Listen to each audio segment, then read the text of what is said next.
Hello guys, welcome to the current session of study note number 8 royalties. बच्चों, इस current session में हम लोग CMA inter group 1 financial accounting का study note number 8 royalties से शुरू करेंगे। बच्चों, ये जो चैप्टर है रॉयल्टीज, ये एक इंपॉर्टेंट टॉपिक है, इंपॉर्टेंट चैप्टर है इस study note number 8 CMA group 1 के अंदर। इसमें से क्वेश्चंस नॉर्मली आता ही आता है एग्जाम्स में, चाहे वो ऑब्जेक्टिव हो चाहे वो सब्जेक्टिव हो, लेकिन क्वेश्चन इसमें से जरूर आता है। और एक प्रैक्टिकल चैप्टर है बेसिकली, इसमें से अगर थ्योरी भी आएगी तो भी वो प्रैक्टिकली मानी जाएगी। बच्चों, इंस्टीट्यूट की वेबसाइट पर जो लेटेस्ट अपडेटेड स्टडी मटेरियल है इंस्टीट्यूट का, उसमें कुल 7 प्रैक्टिकल क्वेश्चंस हैं, 7 प्रैक्टिकल कॉम्प्रिहेंसिव क्वेश्चंस हैं स्टडी नोट नंबर 8 में रॉयल्टीज में। बच्चों, ये जो 7 क्वेश्चन, इसमें से पहले 5 क्वेश्चन एक अलग ग्रुप है, एक अलग ब्लॉक है, और 2 क्वेश्चन अलग हैं। जो फर्स्ट 5 क्वेश्चन हैं वो सॉल्यूशंस के साथ हैं, और जो बाद के 2 क्वेश्चन है वो एक्सरसाइज में है और वो सॉल्यूशन के साथ नहीं है, वो अनसॉल्व्ड है। हम 7 के 7 क्वेश्चन सॉल्व करेंगे। ये जो स्टडी नोट नंबर 8 है, इसको हम 6 लेक्चर में डिवाइड करेंगे। 6 सेशन होंगे इसके ऊपर, जिसमें से पहले 2 सेशन प्योर थ्योरेटिकल होंगे और जो बाद के 4 सेशन होंगे वो प्योर प्रैक्टिकल होंगे। हम फर्स्ट 2 सेशंस में हम इसका पूरा थ्योरी डिस्कस कर लेंगे, और बच्चों बाद के जो 4 लेक्चर होंगे उसमें हम इसके ये 7 क्वेश्चन सॉल्व करेंगे, जो 7 प्रैक्टिकल क्वेश्चन है इंस्टीट्यूट के स्टडी मटेरियल में। चलो बच्चों, study note number 8 register open करो, लिखो study note number 8 royalties, right. और अभी जो फर्स्ट हमारा सेशन है ये ऑलमोस्ट 1 आवर का होगा, 1 घंटे के आसपास का होगा, और इसमें हम सारे बेसिक जो कॉन्सेप्ट्स हैं इस चैप्टर के, जितने भी जो बेसिक टर्मिनोलॉजी है, ये पूरी डिस्कस कर लेंगे। आपको वीडियो को पॉज कर करके या फिर एक बार वीडियो को पूरा देखकर फिर दोबारा देखना है, और ये सारे नोट्स आपको अपने रजिस्टर में कॉपी करने हैं। इसमें बड़ी सारी डेफिनेशंस हैं जो मैं डिस्कस करूंगा इस फर्स्ट लेक्चर में, वो सब आपको रजिस्टर में कॉपी करने हैं अपने, ताकि आप उनको रिवाइज कर सकें आसानी से। चलो बच्चों, स्टडी नोट नंबर 8 रॉयल्टीज लिखा आप लोगों ने। अब सबसे पहले रॉयल्टीज किसको कहते हैं, सारा का सारा ये जो है आपको समझना है। ओरली मैं इसको डिस्कस करूंगा, पहले आप मेरी सारी बातों को ध्यान से सुनेंगे। बच्चों, रॉयल्टीज क्या होता है? देखो, रॉयल्टीज का मतलब होता है, जैसे एक कहानी सुनो कि जैसे एक मान लो किसी एक पर्सन के पास मिस्टर एक्स हैं, कोई एक व्यक्ति है मिस्टर एक्स, उनके पास कुछ अधिकार, कुछ राइट्स हैं, राइट्स अधिकार। मिस्टर एक्स के पास कुछ अधिकार हैं, जो अधिकार उनको या तो बाय बर्थ मिले हैं, या बाय स्टेटस मिले हैं, या बाय एग्रीमेंट मिले हैं, या उन्होंने इनको एक्वायर करा, परचेस करा इन अधिकारों को। लेकिन वो जो अधिकार, वो जो राइट्स हैं मिस्टर एक्स के पास, वो ऐसे अधिकार हैं जिनको एक्स के अलावा इस पूरे समाज में, पूरे संसार में कोई और यूज नहीं कर सकता है एक्स की मर्जी के बिना। एक्स के पास ऐसे अधिकार हैं जिन्हें एक्स के अलावा कोई और यूज नहीं कर सकता। एक्स के पास कानूनी अधिकार हैं, वो लीगल राइट्स उन अधिकारों के ऊपर, और एक्स की मर्जी के बिना, एक्स की इच्छा के बिना अगर किसी और ने एक्स के अधिकारों का इस्तेमाल करा तो एक्स उसको क्लेम कर सकता है, लॉ ऑफ कोर्ट में सूट फाइल कर सकता है उस पर्सन के अगेंस्ट में। कोई भी एक्स के उन अधिकारों को एक्स की मर्जी के बिना यूज नहीं कर सकता। ऐसे अधिकारों का मालिक है एक्स। इवन उसका अपना रियल ब्रदर, उसके घर के जो दूसरे मेंबर हैं, वो भी उसके एक्स के अधिकारों को यूज नहीं कर सकते। एक्स के अधिकारों को एक्स की मर्जी के बिना यूज करना तो दूर की बात है, कोई और एक्स के उन अधिकारों के एंजॉयमेंट में कोई इंटरफेयर भी नहीं कर सकता। जब ऐसे अधिकार एक्स के पास हैं जिनको एक्स के अलावा कोई और यूज कर ही नहीं सकता, अगर ऐसे अधिकारों को एक्स अपनी मर्जी से, अपनी इच्छा से एक रिटर्न एग्रीमेंट के थ्रू किसी और पर्सन को यूज करने के लिए दे दे। फॉर एग्जाम्पल, एक्स ने अपने राइट्स एक रिटर्न एग्रीमेंट के थ्रू वाई को दे दिए यूज करने के लिए, तो अब एक्स के अधिकार कौन यूज करेगा? वाई। और वाई जबरदस्ती उन अधिकारों का इस्तेमाल करेगा? नहीं। एक्स ने अपनी इच्छा से एक रिटर्न एग्रीमेंट के थ्रू उन अधिकारों का इस्तेमाल वाई को दिया है, तो वाई जब इन अधिकारों को यूज करेगा तो फ्री में यूज नहीं करेगा। वाई इन अधिकारों को इस्तेमाल करने के बदले में, वाई इन राइट्स को यूज करने के बदले में एक्स को रेगुलर बेसिस पर एक पेमेंट करेगा। जब तक वाई उन राइट्स को यूज करता रहेगा, रेगुलर बेसिस पर एक इक्वल टाइम गैप पर, इक्वल टाइम इंटरवल पर वो एक्स को पेमेंट करेगा। ये जो वाई एक्स को पेमेंट करेगा अधिकारों को यूज करने के बदले में, इसे बच्चों रॉयल्टी कहते हैं। रॉयल्टी वो पेमेंट है जो एक व्यक्ति दूसरे व्यक्ति को करता है उसके अधिकारों को इस्तेमाल करने के बदले में, राइट। अब मैं इसको एक एग्जांपल लेके समझाता हूं। फॉर एग्जांपल, एक्स एक टीचर है और वो एक बहुत अच्छा टीचर है, बहुत अच्छा। एज्यूम कर लो कि एक्स इकोनॉमिक्स का टीचर है, एक्स इकोनॉमिक्स पढ़ाता है और वो किसी स्कूल में है और इसके अलावा वो प्राइवेट कोचिंग भी देता है, बच्चों को पढ़ाता है, लेकिन एक्स एक बहुत अच्छा टीचर है, बहुत अच्छा इकोनॉमिक्स पढ़ाता है, बहुत अच्छा एक्सप्लेन करता है और बहुत सारे बच्चे उससे इकोनॉमिक्स पढ़ना चाहते हैं। उसके घर के आसपास के जितने बच्चे हैं उसी से आकर इकोनॉमिक्स की ट्यूशन लेते हैं। अब एक्स क्योंकि एक पॉपुलर टीचर इकोनॉमिक्स का और बहुत अच्छा पढ़ाता है, तो तब एक्स ने ये सोचा कि भाई मैं अभी तो इन बच्चों को पढ़ा रहा हूँ, लेकिन जैसे जैसे मेरी एज निकल रही है तो एक टाइम के बाद जब मेरी रिटायरमेंट होगी या मैं नहीं पढ़ा पाऊंगा तो उसके बाद फिर आगे क्या होगा। और अभी जो मैं इकोनॉमिक्स पढ़ा रहा हूँ, बच्चे मेरी इतनी तारीफ करते हैं, इतना खुश है मेरे से कि मैं बहुत अच्छा इकोनॉमिक्स पढ़ाता हूँ, तो इसका मुझे और एक्स्ट्रा बेनिफिट क्या मिल सकता है। तब किसी ने एक्स को सजेस्ट करा कि तुम एक काम करो, तुम इकोनॉमिक्स के लिए एक बुक लिखो, क्लास 12th के लिए इकोनॉमिक्स की बुक लिखो और उसमें अपनी जितनी भी तुम्हारी योग्यता उसका पूरा प्रदर्शन करो। एक जबरदस्त बुक लिखो, ऐसी बुक लिखो कि बाजार में उसका कोई तोड़ ही ना हो, उसका कोई दूसरा कोई कंपैरिजन ना हो, इतनी शानदार किताब लिखो। तब एक्स ने कहा कि हाँ ये बहुत अच्छा है, क्योंकि अगर मैं बुक लिख दूंगा तो उस बुक को जब कोई पब्लिशर पब्लिश करेगा तो मुझे रेगुलर बेसिस पर रॉयल्टी मिलेगी। एक्स ने ये सोच करके वो एक बहुत अच्छी बुक लिखेगा जिससे उसका पूरे भारत में उसका बहुत नाम होगा। और कहाँ तो अभी वो फॉर एग्जांपल दिल्ली में है, अब दिल्ली के एक स्कूल में टीचर है वो और दिल्ली में ही अपने घर के आसपास के बच्चों को पढ़ाता है, तो बहुत अच्छा पढ़ाने के बाद भी बहुत ही लिमिटेड लोग उसको जानते हैं। वो चाहता है कि पूरा भारत उसको जाने और वो पूरे भारत में इकोनॉमिक्स के टीचर के नाम पर मशहूर हो जाए। तो तब एक्स ने ये डिसीजन लिया कि वो इकोनॉमिक्स की एक बुक लिखेगा और उसने ये काम शुरू कर दिया।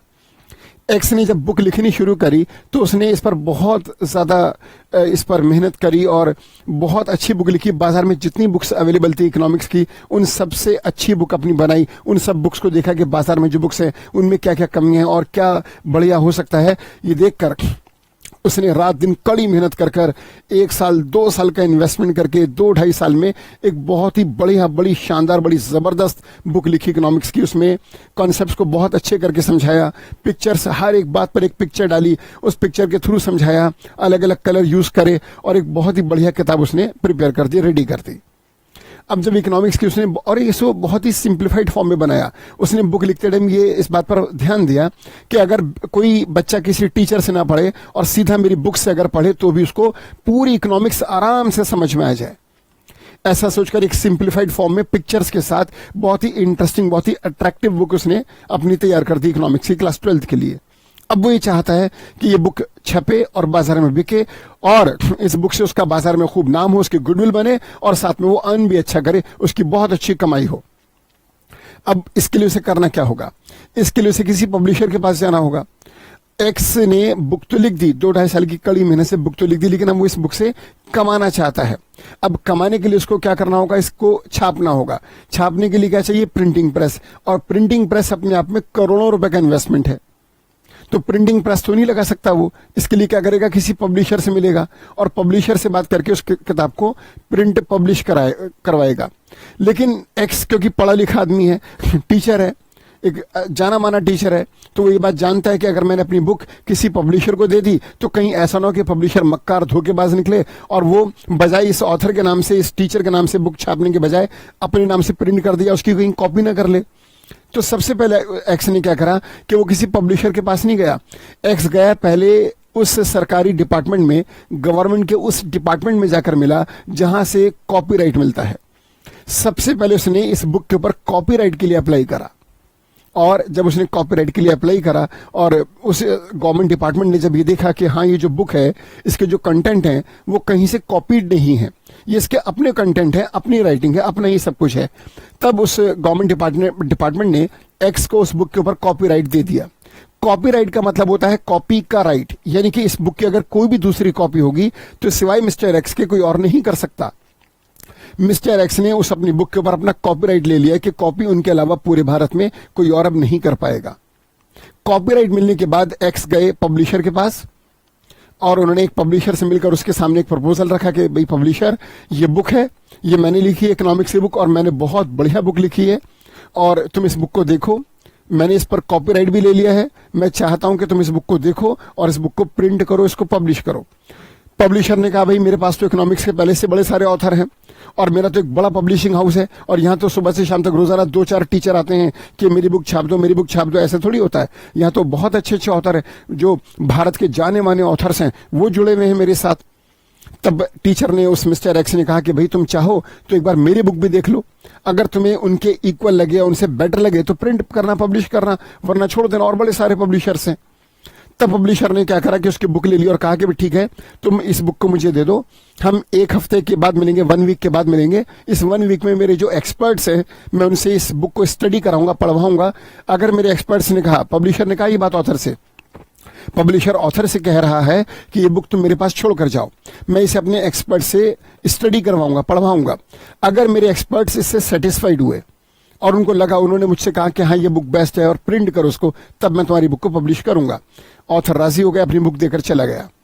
पब्लिशर ने उस बुक को अपने एक्सपर्ट से स्टडी करवाया, तो एक्सपर्ट्स ने उस बुक को पढ़कर पब्लिशर से कहा कि पब्लिशर इस बुक को किसी हालत में मिस मत करना, ये बुक तो बाजार में तहलका मचाने वाली है, ये तो धमाका कर देगी बुक बाजार में, ये तो बहुत ही शानदार किताब लिखी, कमाल कर दिया इस टीचर ने, ये बहुत अच्छी बुक है। इकोनॉमिक्स का इतना सिंप्लीफाइड प्रेजेंटेशन पॉसिबल नहीं है, इतना ज्यादा इसने कलरिंग, इतने अच्छे पिक्चर्स के साथ इतना अच्छा प्रेजेंटेशन दिया है अलग अलग कलर्स में, तो ये बच्चा पढ़ेगा तो उसे मजा आएगा, इसको पढ़कर वो बोर नहीं होगा और उस बिना किसी टीचर के वो इकोनॉमिक्स को बहुत आराम से, बहुत आसानी से समझ जाएगा। इसने बड़े सारे एग्जांपल्स यूज करे इस बुक के अंदर और ये सच में यूनिक है, बाकी बुक से, बाजार की बुक से अलग है ये बुक।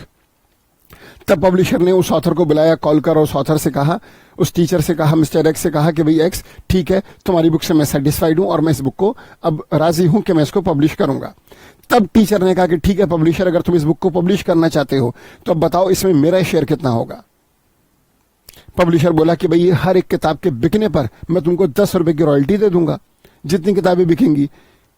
टीचर बोला जी 10 रुपए, मैं 1 भी रुपया कम नहीं लूंगा 50 रुपए से, मैं मिनिमम 50 लूंगा, इससे ज्यादा ले सकता हूं, इससे कम नहीं। बहुत देर निगोसिएशन हुआ, बहस हुई, बहुत देर तक बहस हुई, लेकिन टीचर ने, मिस्टर एक्स ने 50 रुपए से नीचे आने से साफ मना कर दिया और कहा कि अगर तुम्हें बुक पब्लिश करनी तो करो, नहीं करनी तो इतने सारे पब्लिशर है, कॉम्पिटिटिव मार्केट है, परफेक्ट कॉम्पिटिशन है, पूरा बाजार है पब्लिशर से भरा पड़ा है, तो मैं कहीं और से पब्लिश कराऊंगा, लेकिन मैं 50 रुपए से कम नहीं लूंगा।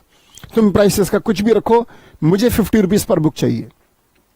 पब्लिशर जानता था, पब्लिशर के जो एक्सपर्ट्स हैं वो पब्लिशर को बता चुके थे कि इस बुक को मिस मत करना, ये बाजार में सबसे अलग प्रकार की बुक होगी। तब पब्लिशर राजी हो गया, इस पर एग्री हुआ और उनके बीच में एक एग्रीमेंट हुआ, एक रिटर्न एग्रीमेंट। अब ये बताओ कि ये बुक लिखी किसने थी? एक्स ने।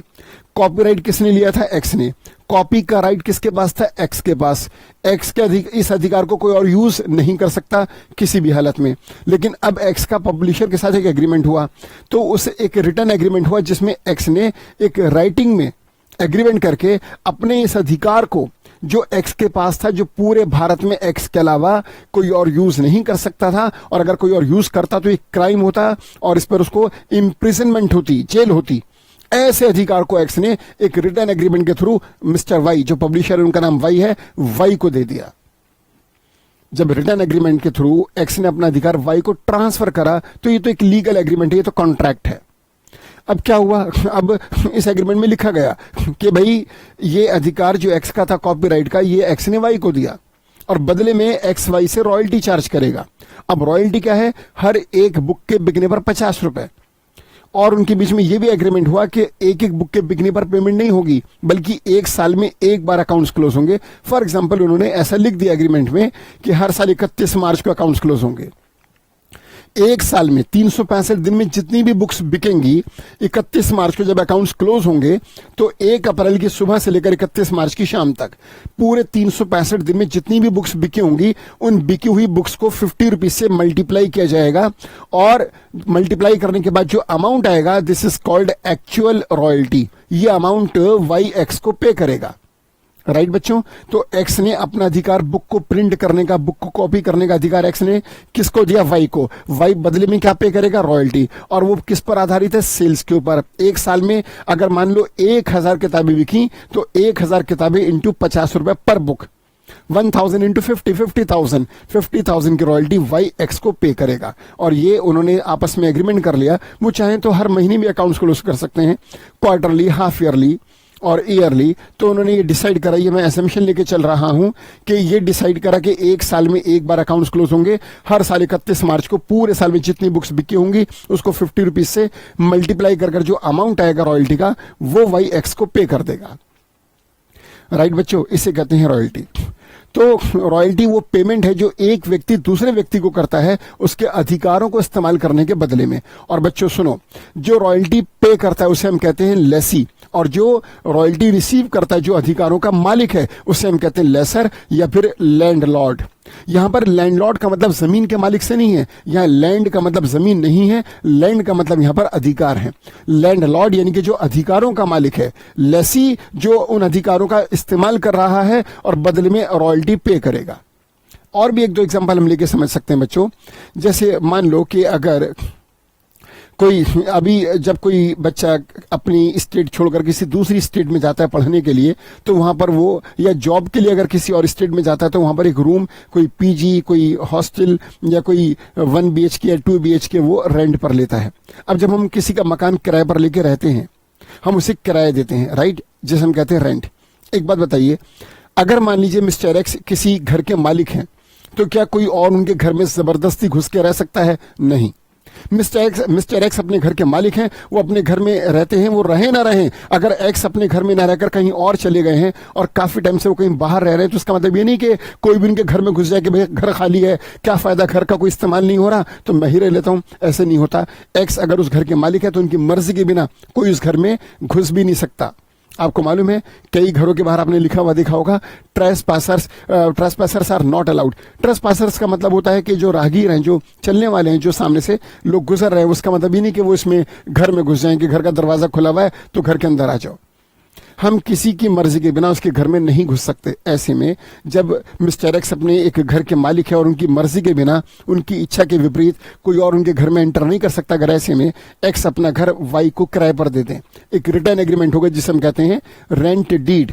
अब एक्स और वाई के बीच में एक रेंट डीड बनी, एक्स ने अपना मकान वाई को रेंट पर दिया, वाई अब उसके एक्स के घर में रहेंगे। मैंने कहा कि कहां तो हम किसी के घर में उसकी मर्जी के बिना एक कदम नहीं रख सकते, कहां वाई आराम से एक्स के घर में रह रहे शान और शौकत से आराम से। कैसे? क्योंकि वाई और एक्स के बीच में एक लीगल एग्रीमेंट हुआ है। तो वाई उस लीगल एग्रीमेंट के बाद जब एक्स के घर में रहेंगे और एक्स के उस घर में रहने का अधिकार का इस्तेमाल करेंगे, तो बदले में रेंट पे करेंगे, उस रेंट को भी हम रॉयल्टी कह सकते हैं। बच्चों, रॉयल्टी सिंपल एक पेमेंट है जो एक व्यक्ति दूसरे व्यक्ति को करता है उसके अधिकारों को, उसके राइट्स को यूज करने के बदले में। आपको मालूम होगा कि भारत का संविधान कहता है कि भारत में जितने भी प्राकृतिक साधन हैं उनकी मालिक सिर्फ और सिर्फ सरकार है। जितने भी प्राकृतिक साधन है भारत में, उसके मालिक, उसकी ओनर सरकार है। लेकिन सरकार इन प्राकृतिक साधनों का जो एक्सट्रैक्शन करती है, ये जो नेचुरल रिसोर्सेज को एक्सट्रैक्ट किया जाता है, इसका वो टेंडर प्राइवेट कंपनीज को देती है, प्राइवेट सेक्टर में देती है। फॉर एग्जांपल, जैसे मान लीजिए कि गवर्नमेंट ने कोल माइन का में से कोल को निकालने का एक टेंडर निकाला और वो टेंडर कई कंपनीज ने भरा और वो टेंडर मान लीजिए रिलायंस इंडस्ट्रीज का फाइनल हो गया। अब या टाटा ग्रुप ऑफ इंडस्ट्रीज को सरकार ने कोल माइन को लीज पर दिया। अब सरकार, ये जो कोल माइन है किसकी है? सरकार की। उसमें जो कोयला है वो किसका है? सरकार का। कोयले को निकालने का अधिकार किसका? सरकार का। ये अधिकार किसने दिया सरकार को? भारत के संविधान ने। अब ऐसे में अधिकारों का मालिक सरकार है। सरकार की मर्जी के बिना उस कोल माइन के आसपास से भी कोई नहीं गुजर सकता। कोयला निकालना तो बहुत बड़ी बात हो गई। ऐसे में सरकार अगर कोल माइन से कोल निकालने का अधिकार टाटा ग्रुप ऑफ इंडस्ट्रीज को दे दे, एक रिटर्न एग्रीमेंट के थ्रू, एक लीगल एग्रीमेंट, एक कॉन्ट्रैक्ट के थ्रू, तो ऐसे में क्या होगा कि सरकार का अधिकार टाटा ग्रुप ऑफ इंडस्ट्रीज के पास चला जाएगा। लेकिन जब एग्रीमेंट हुआ तो उसमें यह लिखा गया कि सरकार अपना इस कोल माइन से कोल को एक्सट्रैक्ट करने का right Tata group of industries को दे रही है और ये अधिकार उसको अगले 20 साल के लिए दिया जा रहा है। जो लीज एग्रीमेंट बना वो एज्यूम करो बच्चों 20 साल का है।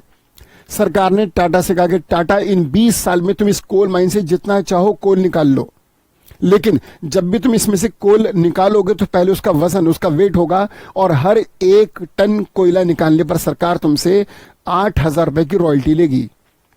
फॉर एग्जाम्पल 8,000 पर टन, मैंने ऐसे ही एज्यूम कर लिया।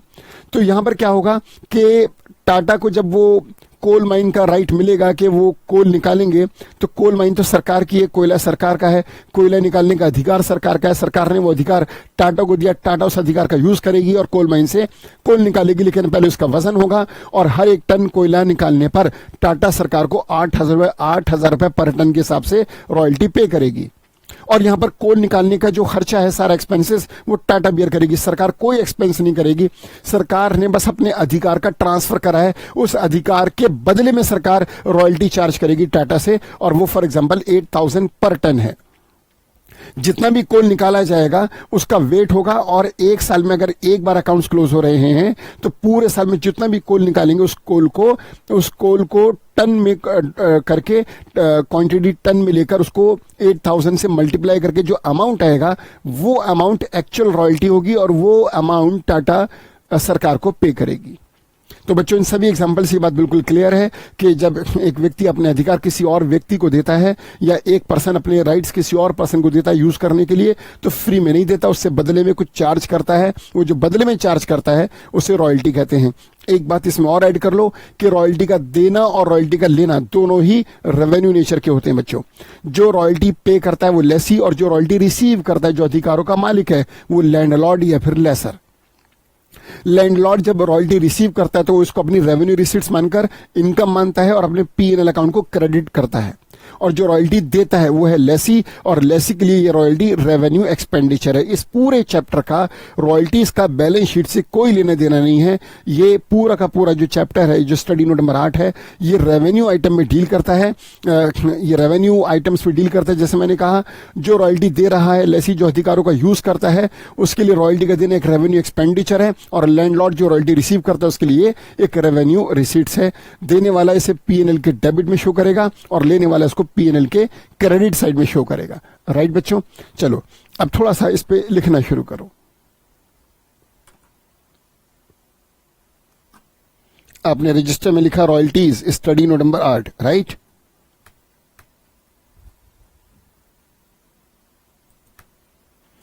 सबसे पहले लिखो कंटेंट। इसमें आपको पढ़ना क्या है स्टडी नोट नंबर 8 के अंदर। सबसे पहले इंट्रोडक्शन जो मैं भी आपसे डिस्कस कर रहा था, इस पर एक 2-3 पैराग्राफ आपको मैं लिखवाऊंगा भी। सम इंपॉर्टेंट टर्म्स, ये बहुत इंपॉर्टेंट है।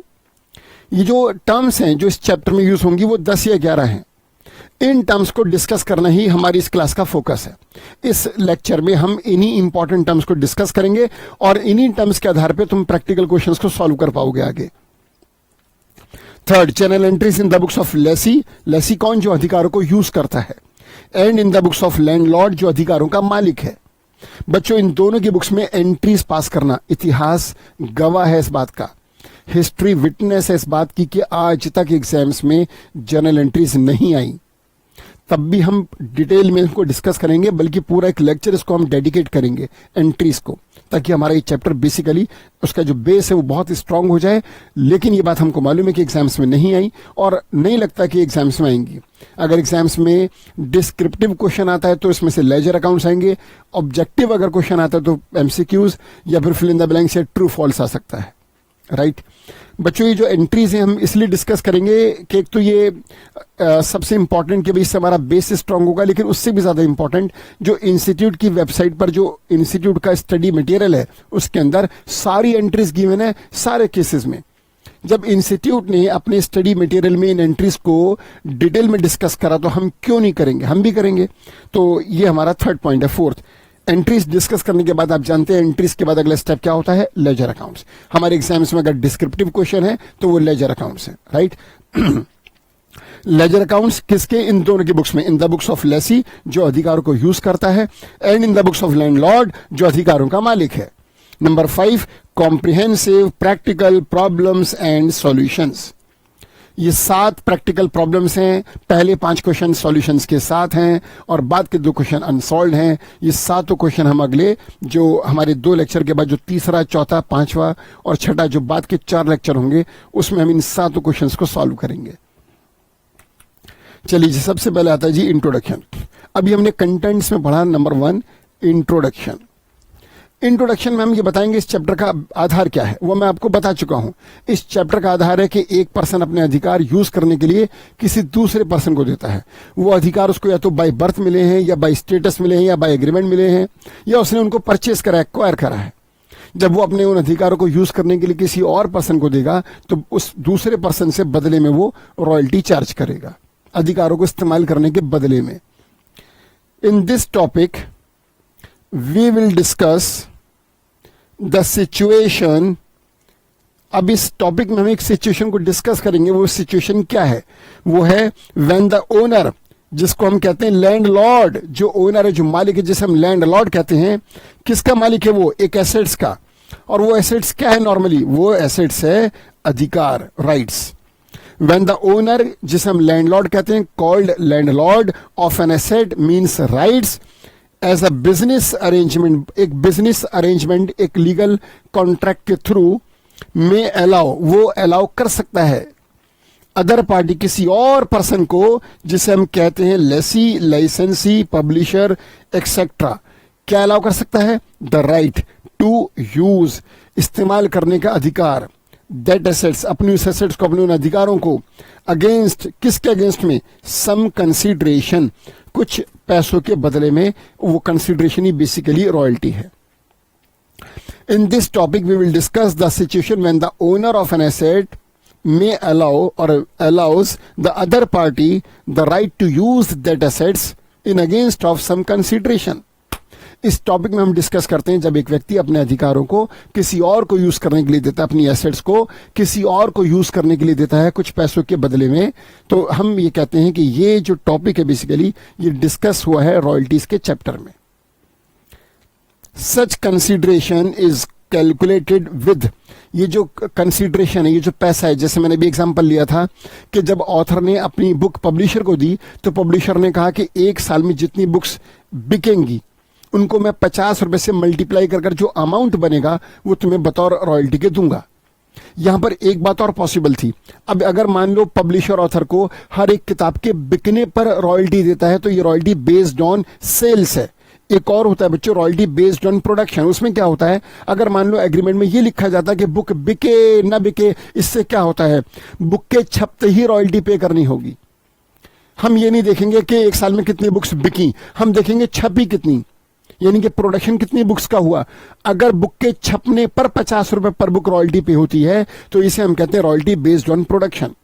तो बच्चों यहां पर दो हैं, royalty based on production, royalty based on sales. तो जब भी रॉयल्टी के अमाउंट की कैलकुलेशन होगी, जब भी कंसीडरेशन का अमाउंट का कैलकुलेशन होगा तो वो विद रेफरेंस टू प्रोडक्शन और सेल्स, या तो यूनिट्स प्रोड्यूस पर होगा कि कितने यूनिट्स प्रोड्यूस हुए उसको मल्टीप्लाई किया जाएगा पर यूनिट रॉयल्टी से, या फिर बेस्ड ऑन सेल्स कि कितने यूनिट्स बिके और उसे मल्टीप्लाई किया जाएगा पर यूनिट रॉयल्टी से।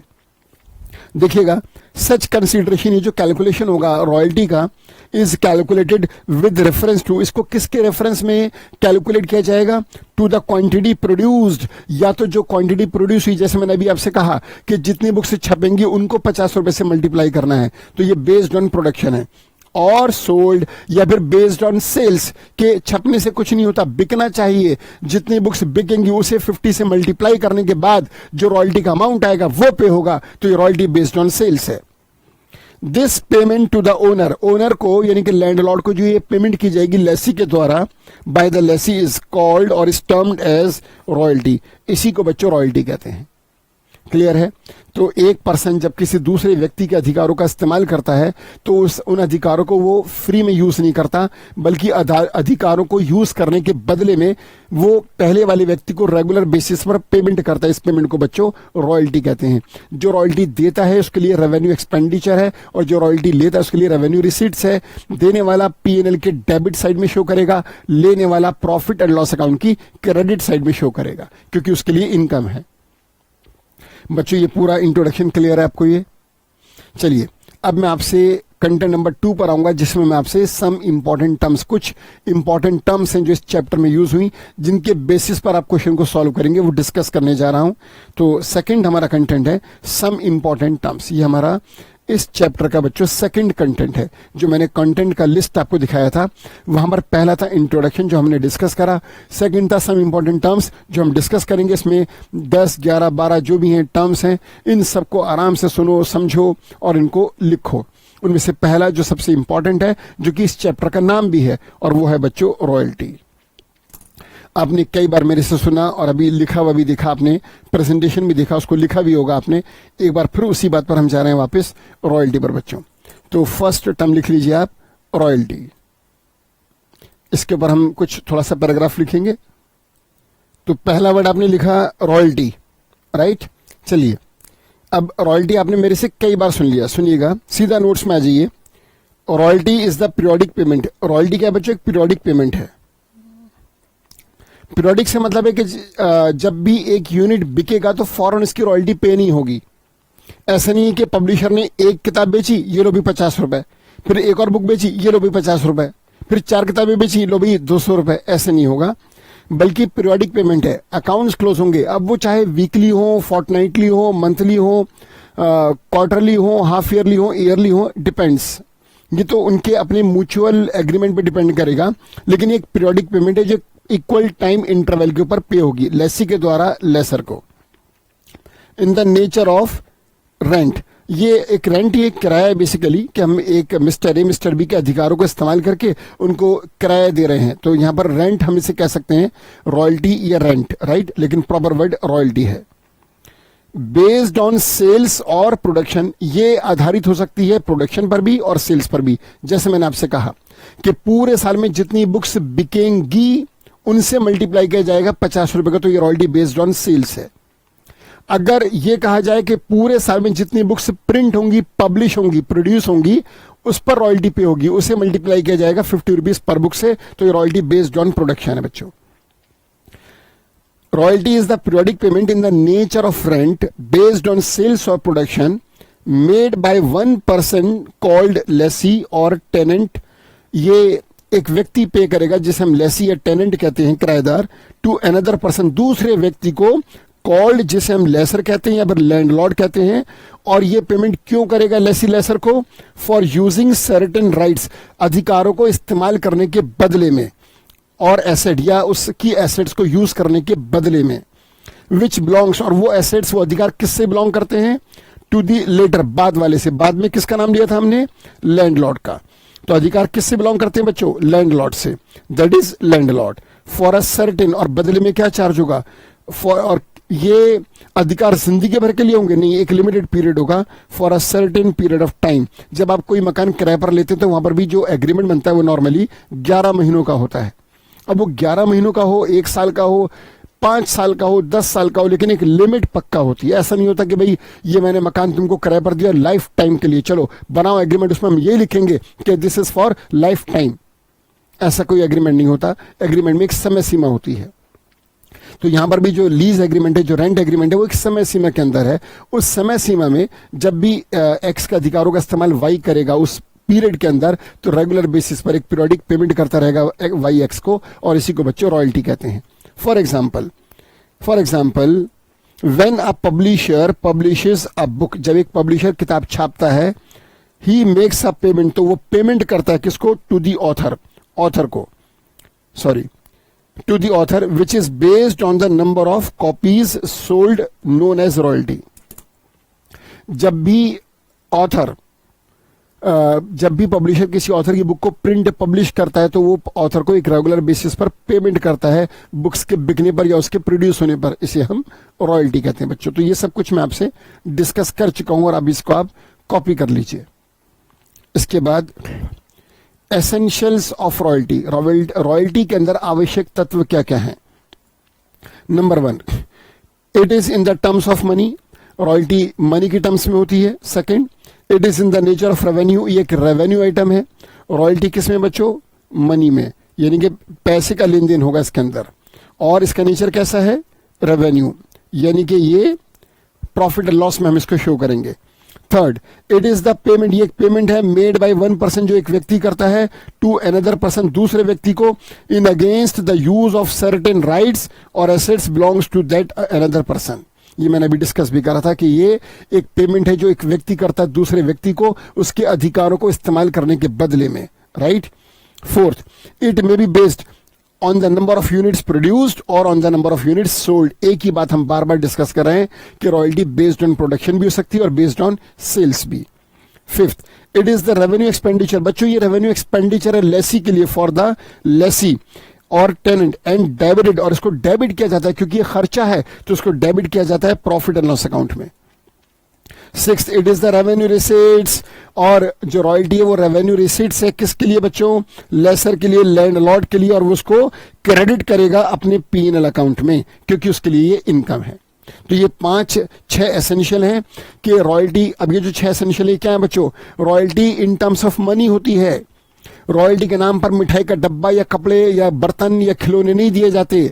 जो रॉयल्टी पे करता है वो रॉयल्टी जो पे करेगा वो रॉयल्टी क्या होगी, वो मिठाई का डब्बा नहीं होगी, वो कैश होगा, पैसा होगा। तो lessee royalty in terms of money देगा, landlord royalty in terms of money लेगा, और मनी का देना और मनी का लेना दोनों के दोनों रेवेन्यू नेचर के हैं। और जो रॉयल्टी है ये एक पर्सन दूसरे पर्सन को देता है उसके अधिकारों को इस्तेमाल करने के बदले में, राइट। और ये बेस्ड ऑन प्रोडक्शन भी हो सकती है और बेस्ड ऑन सेल्स भी हो सकती है। और लेसी जो रॉयल्टी देता है उसके लिए रेवेन्यू एक्सपेंडिचर है, वो उसको डेबिट करेगा अपने प्रॉफिट एंड लॉस अकाउंट में, और जो रॉयल्टी ले रहा है उसके लिए ये रेवेन्यू रिसीट्स है, वो इसको क्रेडिट करेगा अपने प्रॉफिट एंड लॉस अकाउंट में, right. Types of royalties, royalties may be of two types or is of two types. One is royalty based on production, second is based on sales. कई बार discuss हुआ। Treatment of royalty, अब देखिएगा royalty का treatment, ये भी अभी discuss हुआ था बच्चों। In the books of lessee, lessee के बुक्स में इसको कैसे ट्रीट किया जाएगा। लेसी कौन है, जो अधिकारों का इस्तेमाल करता है, जो रॉयल्टी पे करेगा। In the books of lessee treated, royalty is treated as revenue expenditure and it is debited to P&L account, right. ये आप फ्लो चार्ट इसी तरह से बना लीजिए अपने रजिस्टर में। इन the books of landlord royalty is treated as revenue receipts and it is credited to P&L account. अब इससे अच्छा प्रेजेंटेशन और क्या होगा, एक एक चीज आपको अलग अलग दिख रही है बच्चों कि रॉयल्टी का ट्रीटमेंट, अकाउंटिंग ट्रीटमेंट क्या होगा। जो रॉयल्टी देता है वो लेसी है, उसके लिए ये रेवेन्यू एक्सपेंडिचर है, वो इसकी एंट्री पास करेगा, और पहले तो रॉयल्टी को पे करने की एंट्री पास करेगा, उसके बाद इसको P&L में डेबिट कर देगा। और जो रॉयल्टी ले रहा है लैंडलॉर्ड, जो अधिकारों का मालिक है, उसके लिए रॉयल्टी का लेना एक रेवेन्यू रिसीट से एक इनकम है, और इनकम कहाँ जाती है, ये बात आपको 11th क्लास से मालूम है। इनकम जाती है प्रॉफिट एंड लॉस अकाउंट की क्रेडिट साइड में। क्लियर बच्चों। तो ये हमने रॉयल्टी जो पहली टर्म थी उसको पूरी तरह से डिस्कस करा। अब हम सेकंड टर्म पर आएंगे जो बहुत इंपॉर्टेंट है और जिसका यूज अब आप हर प्रैक्टिकल क्वेश्चन में करेंगे। आप प्रैक्टिकल क्वेश्चन सॉल्व कर ही नहीं पाएंगे इसे सेकंड टर्म के बिना। और ये सेकंड टर्म है मिनिमम रॉयल्टी, मिनिमम रेंट। देखिएगा, अच्छा उससे पहले मिनिमम रेंट से पहले एक बार एक फॉर्मेलिटी पूरी कर लेते हैं। लेसी और लेसर की डेफिनेशन लिख लेते हैं। The person who makes the payment, वो व्यक्ति जो पेमेंट करता है बतौर रॉयल्टी, एज रॉयल्टी, बतौर रॉयल्टी के टू अनदर पर्सन, दूसरे व्यक्ति को, इज कॉल्ड, उसके 4 नाम हैं, लेसी, टेनेंट, टेनेंट के बाद लाइसेंसी और पब्लिशर। पब्लिशर ही तो ऑथर को रॉयल्टी पे करता है बच्चों।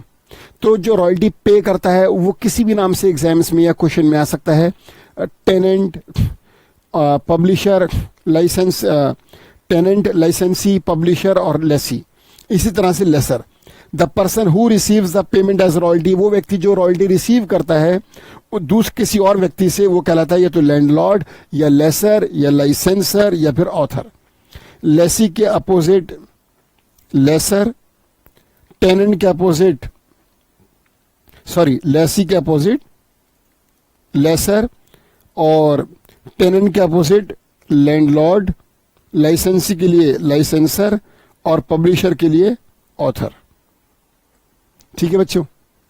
तो रॉयल्टी देने वाले का नाम क्या है? लेसी, लाइसेंसी, पब्लिशर, टेनेंट। रॉयल्टी लेने वाले का नाम लैंडलॉर्ड, लेसर, लाइसेंसर, ऑथर। अब आ जाइए अगली डेफिनेशन पर। Minimum royalty, it is very important. इसके बिना तो क्वेश्चन सॉल्व ही नहीं हो पाएगा बच्चों। मोस्ट इंपॉर्टेंट मिनिमम रॉयल्टी, इसे बहुत ध्यान से सुनिए और समझिए। मिनिमम रॉयल्टी क्या होती है? इसके 3-4 नाम है। Minimum royalty, minimum rent, dead rent, rock rent, ये सब इसके नाम हैं।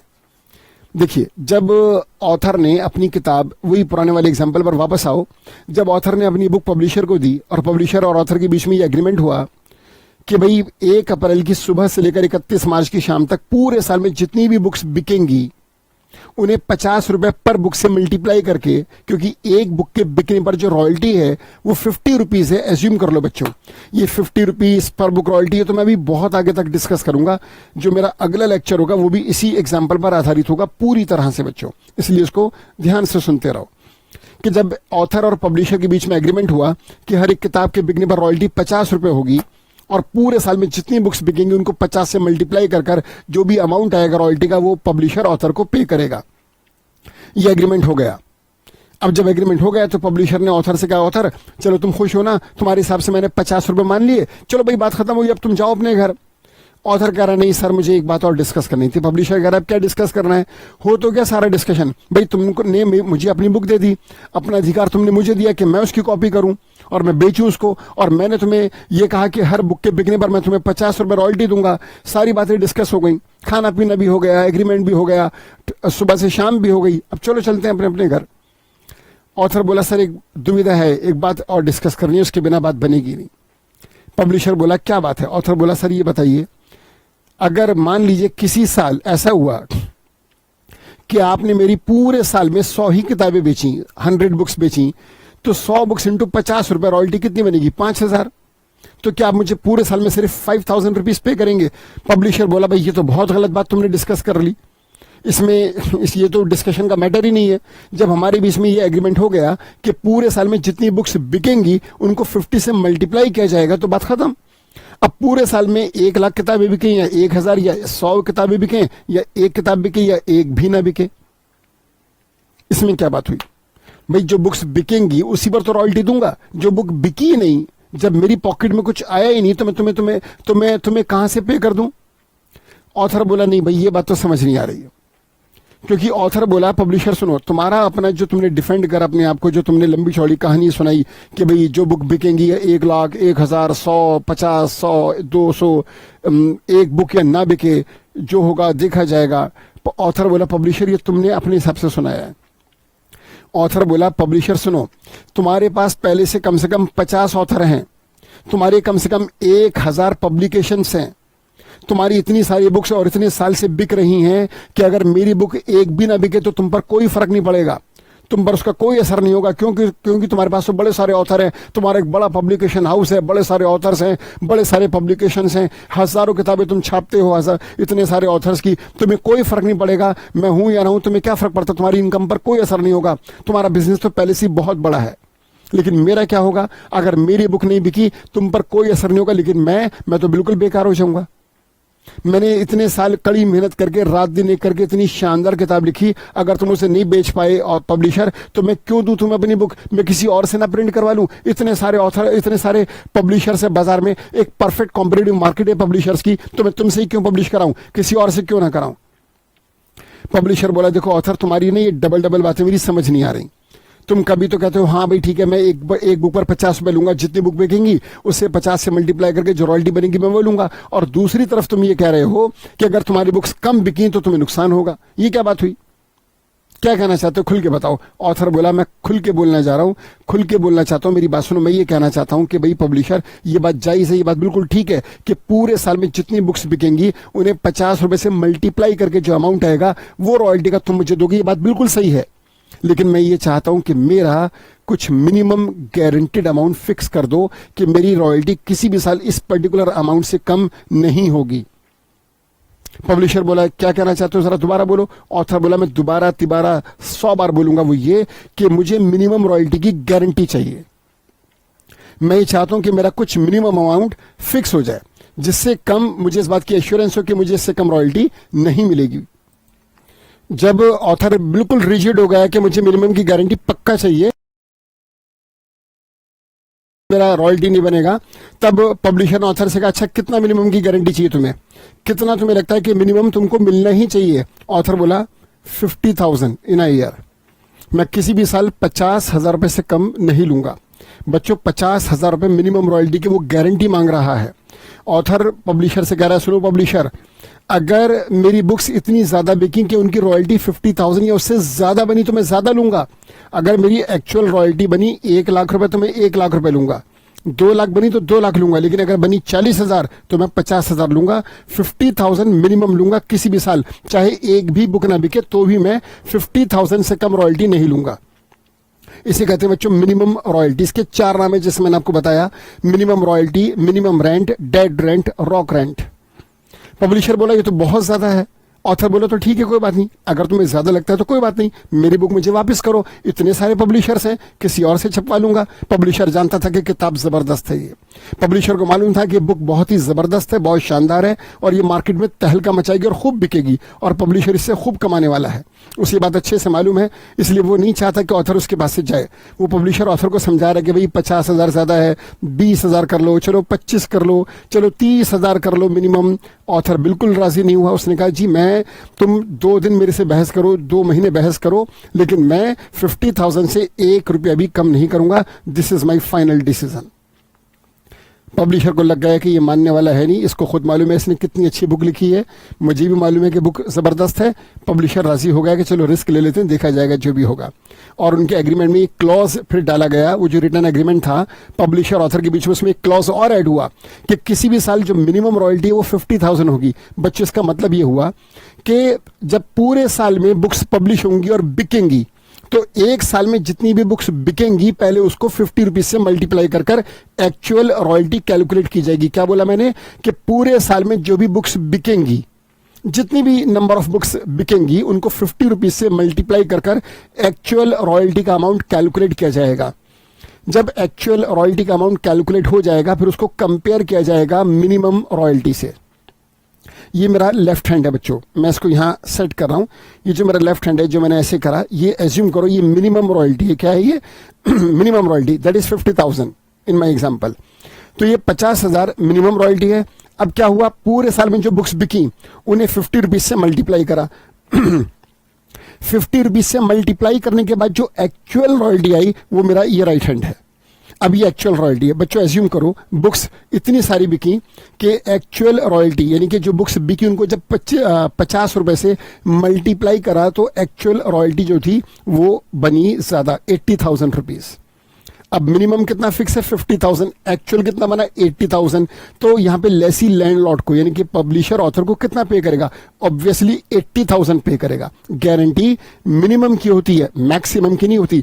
मिनिमम से ऊपर जो बन रहा है वो कितना भी बने सब पे करना होगा। आप मिनिमम की गारंटी देंगे, मैक्सिमम की नहीं। ज्यादा बनेगा तो ज्यादा पे होगा, कम बनेगा तो मिनिमम पक्का पे होगा। मिनिमम 50, चलो 3 एग्जांपल लो। मिनिमम रॉयल्टी 50,000 है। क्या हुआ पूरे साल में? अब इस एग्जांपल को याद रखना, ये जो एग्जांपल मैं लेने जा रहा हूं ये एग्जांपल मैं आगे भी कंटिन्यू करूंगा जब मैं लेजर अकाउंट समझाऊंगा। बच्चों एज्यूम करो कि जैसे मिनिमम रॉयल्टी ऑथर पब्लिशर के बीच में 50,000 रुपए फिक्स हो गई। अब क्या हुआ, पहले साल 1,000 किताबें बिक गई। अब फर्स्ट ईयर में अगर 1,000 बुक्स बिकी हैं, 1,000 को जरा 50 रुपीज से मल्टीप्लाई करना, एग्जैक्टली 50,000 आएगा। 1,000 इंटू 50 रुपए कितना आएगा? 50,000। तो हुआ क्या कि जब 1,000 बुक बिकी उनको 50 से मल्टीप्लाई करा तो एक्चुअल रॉयल्टी बनी 50,000 और मिनिमम भी कितनी फिक्स है? 50,000। अब 50,000 मिनिमम और 50,000 एक्चुअल दोनों बिल्कुल इक्वल हो गए। अब जब दोनों इक्वल हैं तो 50,000 ही पे करेगा पब्लिशर ऑथर को, यानी कि लेसी। यहाँ लेसी कौन है? पब्लिशर। लैंडलॉर्ड कौन है? जो अधिकारों का मालिक है। कौन? ऑथर। तो पब्लिशर ऑथर को 50,000 पे करेगा, जो मिनिमम है वही एक्चुअल है। उसके 1 साल बाद जब दूसरा साल आया तब क्या हुआ? तब किताबें थोड़ी सी कम बिकी। एज्यूम करो बच्चों की किताबें बिकी सिर्फ 700। अब 700 किताबें बिकी, जरा 700 बुक्स को 50 रुपीज से मल्टीप्लाई करना, दिस इज 35,000, 35,000। ये बताओ मेरे एग्जांपल में मिनिमम रॉयल्टी कितनी है? मेरे एग्जांपल में मिनिमम रॉयल्टी है 50,000, 50,000। बुक कितनी बिकी? 700। 700 को 50 से मल्टीप्लाई करो, 35,000, 35,000। Minimum royalty 50,000, actual royalty 35,000। Minimum 50, actual 35। तो यहां पर 15,000 का गैप आ गया, राइट? अब ये बताओ कि अगर मिनिमम 50,000 क्लॉज डाला जा चुका है और बुक्स बिकती हैं 700 इंटू 50 रुपए, एक्चुअल रॉयल्टी बनती है 35,000 रुपए, तो लेसी लैंडलॉर्ड को कितना पे करेगा? 35,000 नहीं, 50,000। मिनिमम से नीचे नहीं जा सकते। अगले साल और एक साल बाद जो बुक्स बिकी वो बिकी 1200। जरा बच्चों 1200 किताबों को 50 रुपए से मल्टीप्लाई करो, 60,000, 60,000। तो अब क्या होगा? अब ये होगा कि अगर मिनिमम 50,000 है, एक्चुअल बना 60, तो 60 पे होगा। ठीक है, समझ आया मिनिमम रॉयल्टी कि भाई मिनिमम अमाउंट फिक्स है। हम पहले एक्चुअल रॉयल्टी कैलकुलेट करेंगे, फिर एक्चुअल को मिनिमम से कंपेयर करेंगे।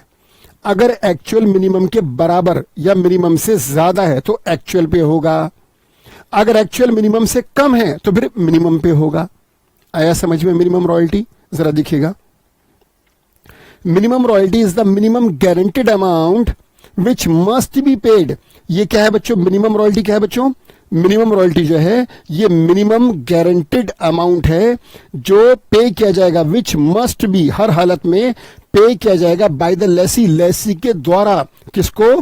टू द लैंडलॉर्ड, मालिक को, अधिकारों के मालिक को। इन एन अकाउंटिंग ईयर, किसी भी एक साल में। ये वो मिनिमम गारंटेड अमाउंट है जो लेसी किसी भी एक साल में, किसी भी एक अकाउंटिंग पीरियड में लैंडलॉर्ड को पे करेगा, इररिस्पेक्टिव, इस बात की परवाह करे बिना, इररिस्पेक्टिव, इस बात को कंसिडर करे बिना। किस बात को? ऑफ द फैक्ट, इस तथ्य को की परवाह करे बिना। कौन सा तथ्य है?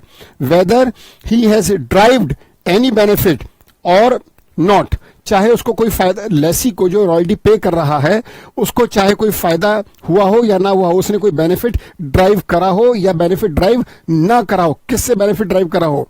Out of the property let out to him, वो प्रॉपर्टी, वो अधिकार जो उसको दिए गए थे, लैंडलॉर्ड ने जो अधिकार लेसी को दिए थे, लेसी ने उन अधिकारों से कुछ फायदा उठाया या नहीं उठाया, इसकी परवाह करे बिना। क्या फायदा हुआ तो कितना हुआ, नहीं हुआ तो क्या हुआ, इसकी कोई केयर नहीं करनी। इसकी परवाह करे बिना भी जो अमाउंट मिनिमम देना ही देना है उसे हम मिनिमम रॉयल्टी कहते हैं by the landlord. It is also termed as, इसके और क्या क्या नाम है मिनिमम रॉयल्टी के? और क्या क्या नाम है? एक है डेड रेंट, वो रेंट जो मर गया है, जो पक्का देना है। फिक्स रेंट, जो फिक्स्ड है, पक्का देना है। मिनिमम रेंट, जिससे नीचे आप नहीं जा सकते। रॉक रेंट, रॉक रेंट से मतलब यही है कि जो रॉक कर दिया, जो इतना अमाउंट फिक्स हो गया कि देना ही देना है। तो rock rent, minimum rent, dead rent, fix rent, minimum royalty, ये सब नाम एक ही चीज के हैं कि भाई किसी भी साल लेसी लैंडलॉर्ड को इससे कम अमाउंट नहीं पे कर सकता, चाहे उसे फायदा ना हुआ हो तब भी। इतना तो मिनिमम देना ही देना है। This is called minimum royalty और मिनिमम रेंट और डेड रेंट और रॉक रेंट और फिक्स्ड रेंट। राइट बच्चों? चलिए इसके बाद देखिएगा फिफ्थ, शॉर्ट वर्किंग्स। अब ये जो फिफ्थ शॉर्ट वर्किंग है ये इसी मिनिमम रेंट से कनेक्टेड है। वापस आइए पुराने एग्जांपल पर। पुराना एग्जांपल क्या लिया था मैंने अभी? मैंने एग्जांपल ये लिया था कि फिक्स्ड जो मिनिमम रॉयल्टी है वो ऑथर और पब्लिशर के बीच में फिक्स हो गई 50,000 रुपए, कि भाई किसी भी साल ऑथर को पब्लिशर 50,000 से कम नहीं देगा। राइट? देखिएगा क्या हुआ, पूरे साल में 700 किताबें बिकी। जरा 700 को मल्टीप्लाई करिए रॉयल्टी पर बुक से 50 रुपीज से। हर एक बुक के बिकने पर जो रॉयल्टी है वो 50 रुपए है, और जो पूरे साल में बुक्स बिकी वो 700 हैं। जब हम 700 को 50 से मल्टीप्लाई करते हैं तो एक्चुअल रॉयल्टी आती है 35,000। अब मिनिमम है 50, एक्चुअल बनी 35, 15,000 कम। अब ये 15,000 जो कम बनी तो मिनिमम 50 है, बनी एक्चुअल में 35 है, तो लेसी यानी कि पब्लिशर ऑथर को कितना पे करेगा? 35 नहीं, 50,000 पे करेगा। 50,000 पे करने के लिए जो एक्चुअल 35 है, जो जायज अमाउंट है, जो बना है, वो भी देना होगा, और जो 15,000 कम बना ये लेसी अपनी पॉकेट से, अपने पास से लैंडलॉर्ड को यानी कि पब्लिशर ऑथर को अपने पास से पे करेगा। ये जो अपने पास से पे करा है, जितना शॉर्ट पड़ गया, this is called short workings. Short working is the difference between actual royalty and minimum royalty. When the actual royalty is less than the minimum royalty, the difference, the gap between these two is called short workings. Right बच्चों? तो minimum से जितना भी कम पड़ेगा, जो अपनी pocket से मिलाना होगा लेसी को, उसे शॉर्ट वर्किंग्स कहते हैं। देखिएगा, व्हेन द एक्चुअल रॉयल्टी, जब एक्चुअल रॉयल्टी जो बनी 700 किताबों की 50 रुपए से 35,000 इज लेस देन, वो कम पड़ गई किससे? The amount of minimum royalty यानी कि 50,000। एक्चुअल मेरे एग्जांपल में कितनी है बच्चों? 35,000, और मिनिमम रॉयल्टी कितनी मेरे एग्जांपल में? 50,000। तो यहां पर कम कितना पड़ा? कम पड़ा 15,000। इसे कहते हैं short workings. When the actual royalty is less than the amount of minimum royalty, the difference is called short workings. Right? Basically it is the excess of basically it is the excess of minimum rent over the actual royalty earn by the landlord. उसी बात को दोबारा कहा है कि भाई ये जो शॉर्ट वर्किंग है ये एक्सेस है।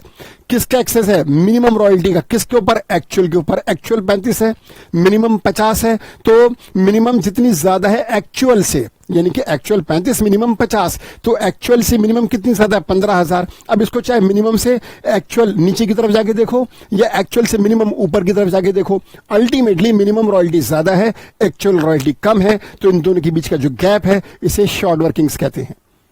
राइट अब इसका अपोजिट क्या होगा? इसका अपोजिट होगा एक्सेस वर्किंग्स।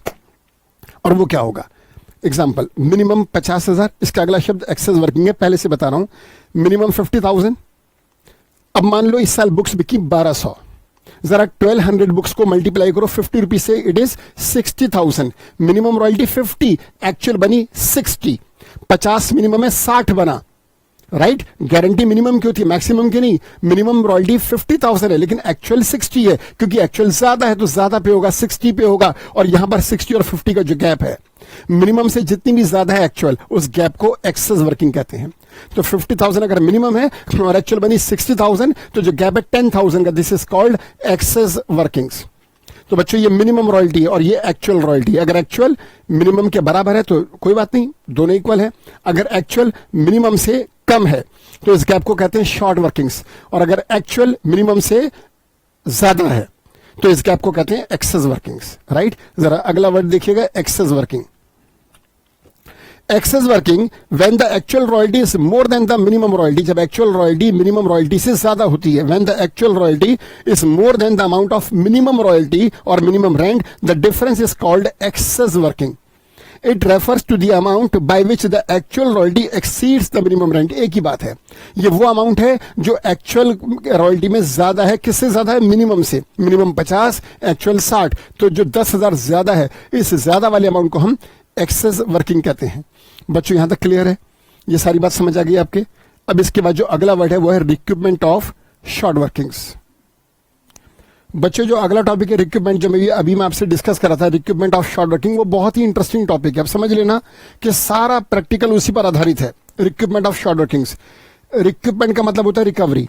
चलिए पहले मैं आपको इसका प्रेजेंटेशन देता हूं।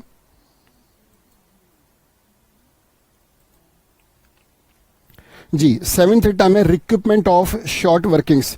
रिक्रूटमेंट का मतलब है रिकवरी, ठीक है, रिकवरी ऑफ शॉर्ट वर्किंग। ये बहुत इंटरेस्टिंग है और सारा प्रैक्टिकल इसी के ऊपर बेस्ड है, इसी को आराम से आपको समझना है। रिक्रूटमेंट ऑफ शॉर्ट वर्किंग्स, देखिए हुआ क्या, जब ऑथर और पब्लिशर के बीच में बात चल रही थी और ऑथर ने पब्लिशर से कहा कि पब्लिशर मैं किसी भी साल 50,000 से कम नहीं लूंगा। पब्लिशर बोला कि भाई ऑथर ये बताओ, अगर किसी साल तुम्हारी रॉयल्टी 50,000 से कम बनी तो मैं तुम्हें कितना दूंगा? फॉर एग्जाम्पल तुम्हारी 40,000 बनी तो मैं कितना दूं तुम्हें? ऑथर बोला भाई एक बात को बार बार डिस्कस करके क्या फायदा हो रहा है, टाइम खराब कर रहे हो, टाइम पास कर रहा हो मेरे साथ। अरे भाई 40 बनी तो मैं 50 लूंगा, क्योंकि मिनिमम रॉयल्टी 50,000 है।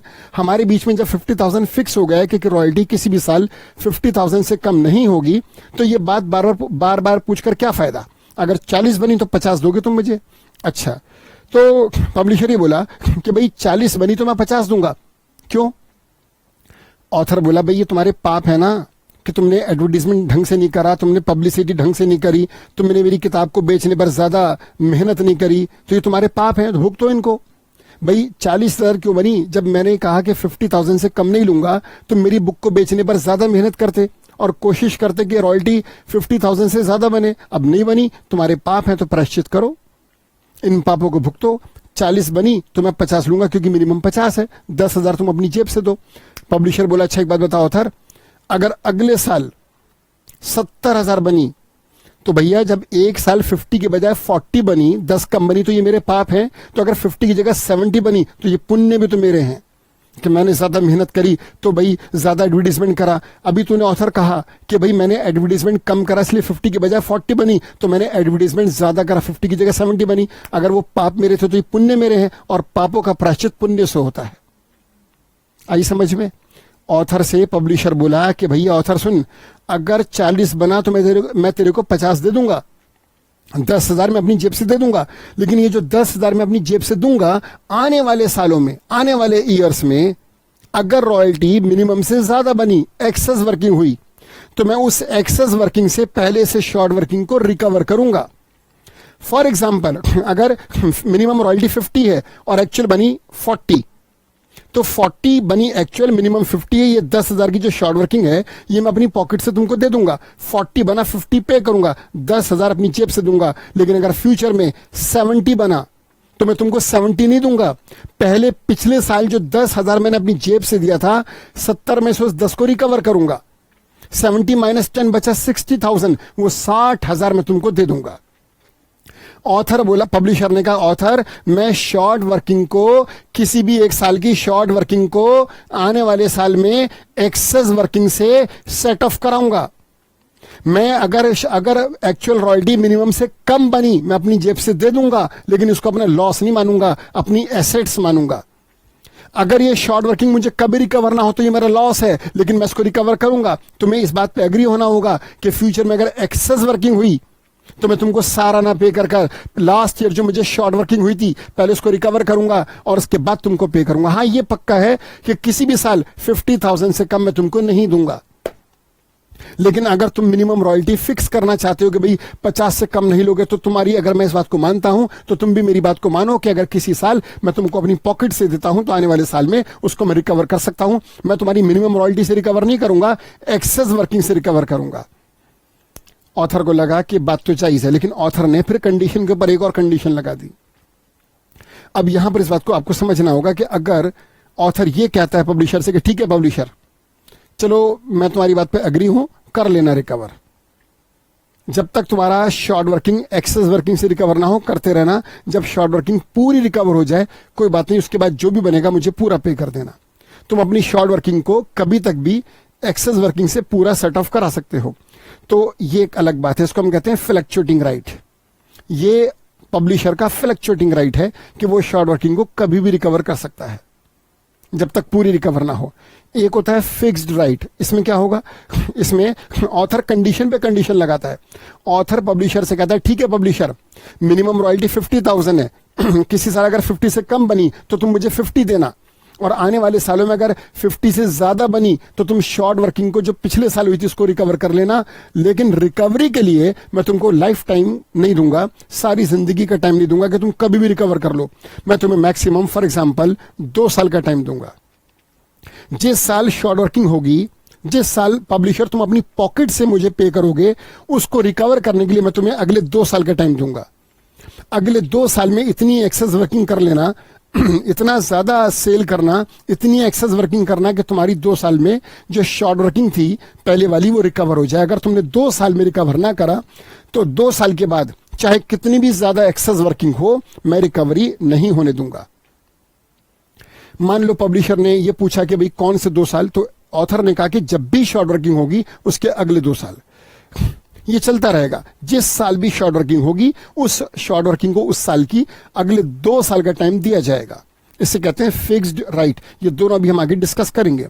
तो बच्चों अब यहां पर ये तो क्लियर हुआ कि शॉर्ट वर्किंग को एक्सेस वर्किंग से रिकवर करेगा कौन, लेसी, जो रॉयल्टी पे करता है। लेसी को जब भी शॉर्ट वर्किंग होगी तो वो उसको अपना लॉस ना मानकर एसेट्स मानेगा, क्योंकि रिकवरी का टाइम अवेलेबल है। क्या पता रिकवर हो जाए तो लॉस क्यों माने भाई, जो चीज हमसे खो गई, जो नुकसान हो गया, जो कभी रिकवर नहीं होगा वो लॉस होता है। लेकिन अगर रिकवरी पॉसिबल है तो लॉस कैसे हुआ, तब तो हमारा देनदार, हमारा डेटर, हमारी एसेट्स हुआ।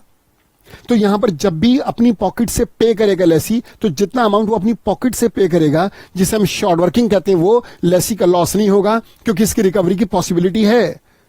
और जब तक पॉसिबिलिटी है तब तक इसको वो अपनी एसेट्स मानेगा।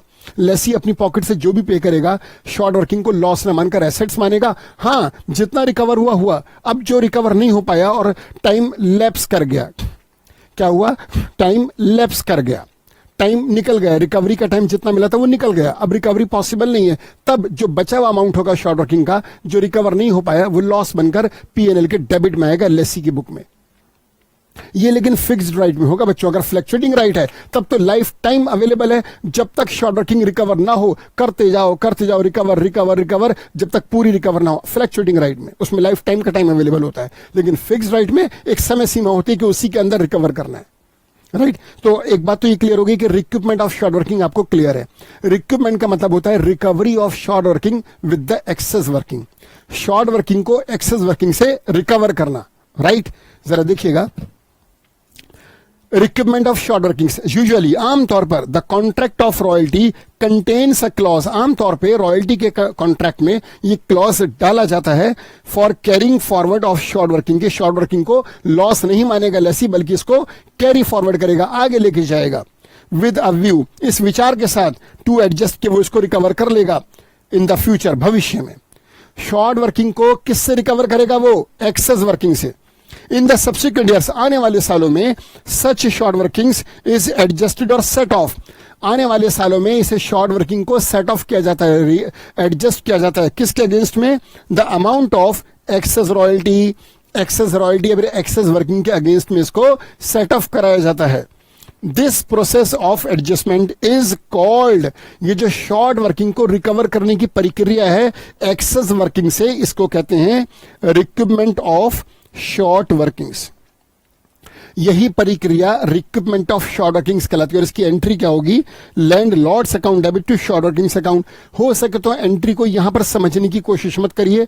जो मेरा अगला लेक्चर है, सेकंड लेक्चर जो है इस टॉपिक का, वो पूरी तरह से इन्हीं एंट्रीज को कॉम्प्रिहेंसिवली समझाने के ऊपर बेस्ड है। तो अभी इसको मत समझिए, बस इतना ध्यान रखिए कि शॉर्ट वर्किंग को पहले जब ये अकर हुई थी तो उसको डेबिट करा गया होगा, रिकवरी के लिए इसको क्रेडिट करके खत्म करेंगे, और रिकवरी किससे करेगा? लेसी लैंडलॉर्ड से, लैंडलॉर्ड से वो इसको रिकवर करेगा। तो बच्चों ये शॉर्ट वर्किंग्स की रिकवरी की एंट्री है, जो मैं अगला चैप्टर, अगला जो लेक्चर लूंगा उसमें सारा फोकस मेरा एंट्रीज के ऊपर है। अभी आप इसकी परिभाषा को समझ लीजिए कि इसकी परिभाषा क्या है। इसके बाद मैंने आपसे कहा था फिक्स्ड राइट, ये क्या है बच्चों? मैंने अभी आपको पूरा डिटेल में समझाया है कि अगर फिक्स्ड राइट का मतलब है कि यहां पर जो लैंडलॉर्ड है, जो अधिकारों का मालिक है, वो लेसी को जिंदगी भर का टाइम नहीं देगा रिकवरी के लिए, एक समय सीमा देगा। 1 साल, 2 साल, 3 साल, 4 साल, 5 साल, 10 साल एग्रीमेंट में लिखा जाएगा।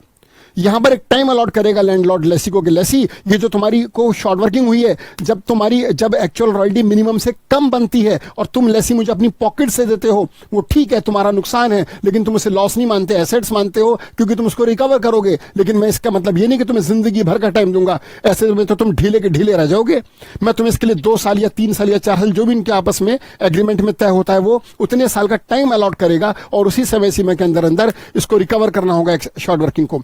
अगर लेसी उस समय अंतराल में शॉर्ट वर्किंग को रिकवर नहीं कर पाता, तो जो बच जाती है वो रिकवर नहीं होगी, वो लॉस बनेगा। जब तक रिकवरी का टाइम अवेलेबल है, तब तक लेसी के लिए शॉर्ट वर्किंग एसेट्स है, क्योंकि वो उसको रिकवर करेगा। लेकिन जब टाइम लैप्स हो जाता है, तो बची हुई शॉर्ट वर्किंग लॉस बनकर पीएनएल के डेबिट में आ जाती है। इसे हम कहते हैं शॉर्ट वर्किंग रिटर्न ऑफ, कि भाई ये कैंसिल हो गई या टाइम लैप्स्ड, टाइम निकल गया। It means the Lesi fixed right, it means the lessee can recoup or set off short workings with the excess workings within a certain number of years from the commencement of the lease. अब यहां पर ये जो बात है, ये इससे मैं एग्री नहीं हूं कि लीज जब शुरू होती है वहां से शॉर्ट वर्किंग को रिकवर किया जाएगा सर्टेन नंबर ऑफ ईयर्स में। नहीं, ऐसा नहीं होता। आमतौर पर नॉर्मली ये होता है कि जब भी शॉर्ट वर्किंग अकर होगी, टाइम पीरियड जो मिलता है वो उसके आगे से शुरू होता है। मैं समझाता हूं इसको। मान लो जैसे कॉन्ट्रैक्ट 10 साल का है, लीज पीरियड 10 साल है और 4 साल निकल चुके हैं। 5वें साल में शॉर्ट वर्किंग हुई, अकर हुई 5वें साल में, पहले 4 साल में नहीं हुई। 5वें साल में पहली बार शॉर्ट वर्किंग हुई और रिकवरी का टाइम उनके एग्रीमेंट में 2 साल था। तो ये फिक्स्ड राइट है, क्योंकि टाइम पीरियड अवेलेबल है, जिंदगी भर रिकवर नहीं होगा, अगले 2 साल में होगा। तो वो 2 साल कहां से काउंट होंगे? ओहो, पहले साल से जब लीज कमेंस हुई थी, तो मैं इस बात पे एग्री सहमत नहीं हूं कि लीज जब कमेंस होती है वहां से पीरियड शुरू होता नहीं। एक्चुअली होगा क्या कि पहले 4 साल तो शॉर्ट वर्किंग हुई नहीं, 5वें साल में हुई, एज्यूम करो बच्चों। तो 5वें साल में जब शॉर्ट वर्किंग अकर होगी, तो इसकी रिकवरी के लिए 6वां और 7वां साल जो है वो अवेलेबल होगा। जब भी शॉर्ट वर्किंग अकर होती है, नेक्स्ट फॉलोइंग ईयर्स में रिकवर होती है। रिकवरी के साल शॉर्ट वर्किंग के अकरेंस के अगले साल से शुरू होते हैं। जिस साल शॉर्ट वर्किंग अकर होती है, उसकी रिकवरी के साल उसके अगले साल से शुरू होते हैं। ठीक है। हाँ, यहां पर ये बात सही है कि जब लीज कमेंस होगी वहां से ये फैसिलिटी अवेलेबल रहेगी कि जब भी शॉर्ट वर्किंग अकर होगी उसे सर्टेन नंबर ऑफ ईयर्स में, एक निश्चित समय अंतराल में रिकवर किया जाएगा। If the short working is not recovered fully with in that period, अगर उस समय अंतराल में शॉर्ट वर्किंग पूरी तरह से रिकवर नहीं हो पाती, इट कांट बी रिकवर्ड, तो उसको रिकवर नहीं किया जा सकता आफ्टर दैट, उस पीरियड के बाद। This is called fixed right, इस पूरे परिभाषा को फिक्स्ड राइट कहते हैं। अब इसके अपोजिट में है फ्लक्चुएटिंग राइट। अगला फ्लक्चुएटिंग, इसमें पूरी जिंदगी अवेलेबल है। जब तक लीज पीरियड चल रहा है रिकवर करते रहो शॉर्ट वर्किंग को, जब तक कि वो पूरी तरह से रिकवर ना हो जाए, कोई समय सीमा नहीं है। In this type of agreement the lessee can recoup और set off short workings of any year with the excess workings during the next following years, आने वाले सालों में कभी भी रिकवर हो जाए। टिल, कब तक रिकवर करते रहो?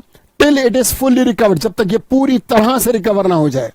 This is called, oh fix नहीं, sorry, this is called, very bad, क्या लिख दिया ये, this is called fluctuating right. ये कौन सा राइट है बच्चों? ये फिक्स गलत दिखा हुआ है, this is called fluctuating right. Okay दोस्तों, इसके बाद 10th शॉर्ट वर्किंग, हमारा 10th जो टर्म है वो है शॉर्ट वर्किंग लैप्स्ड और रिटर्न ऑफ।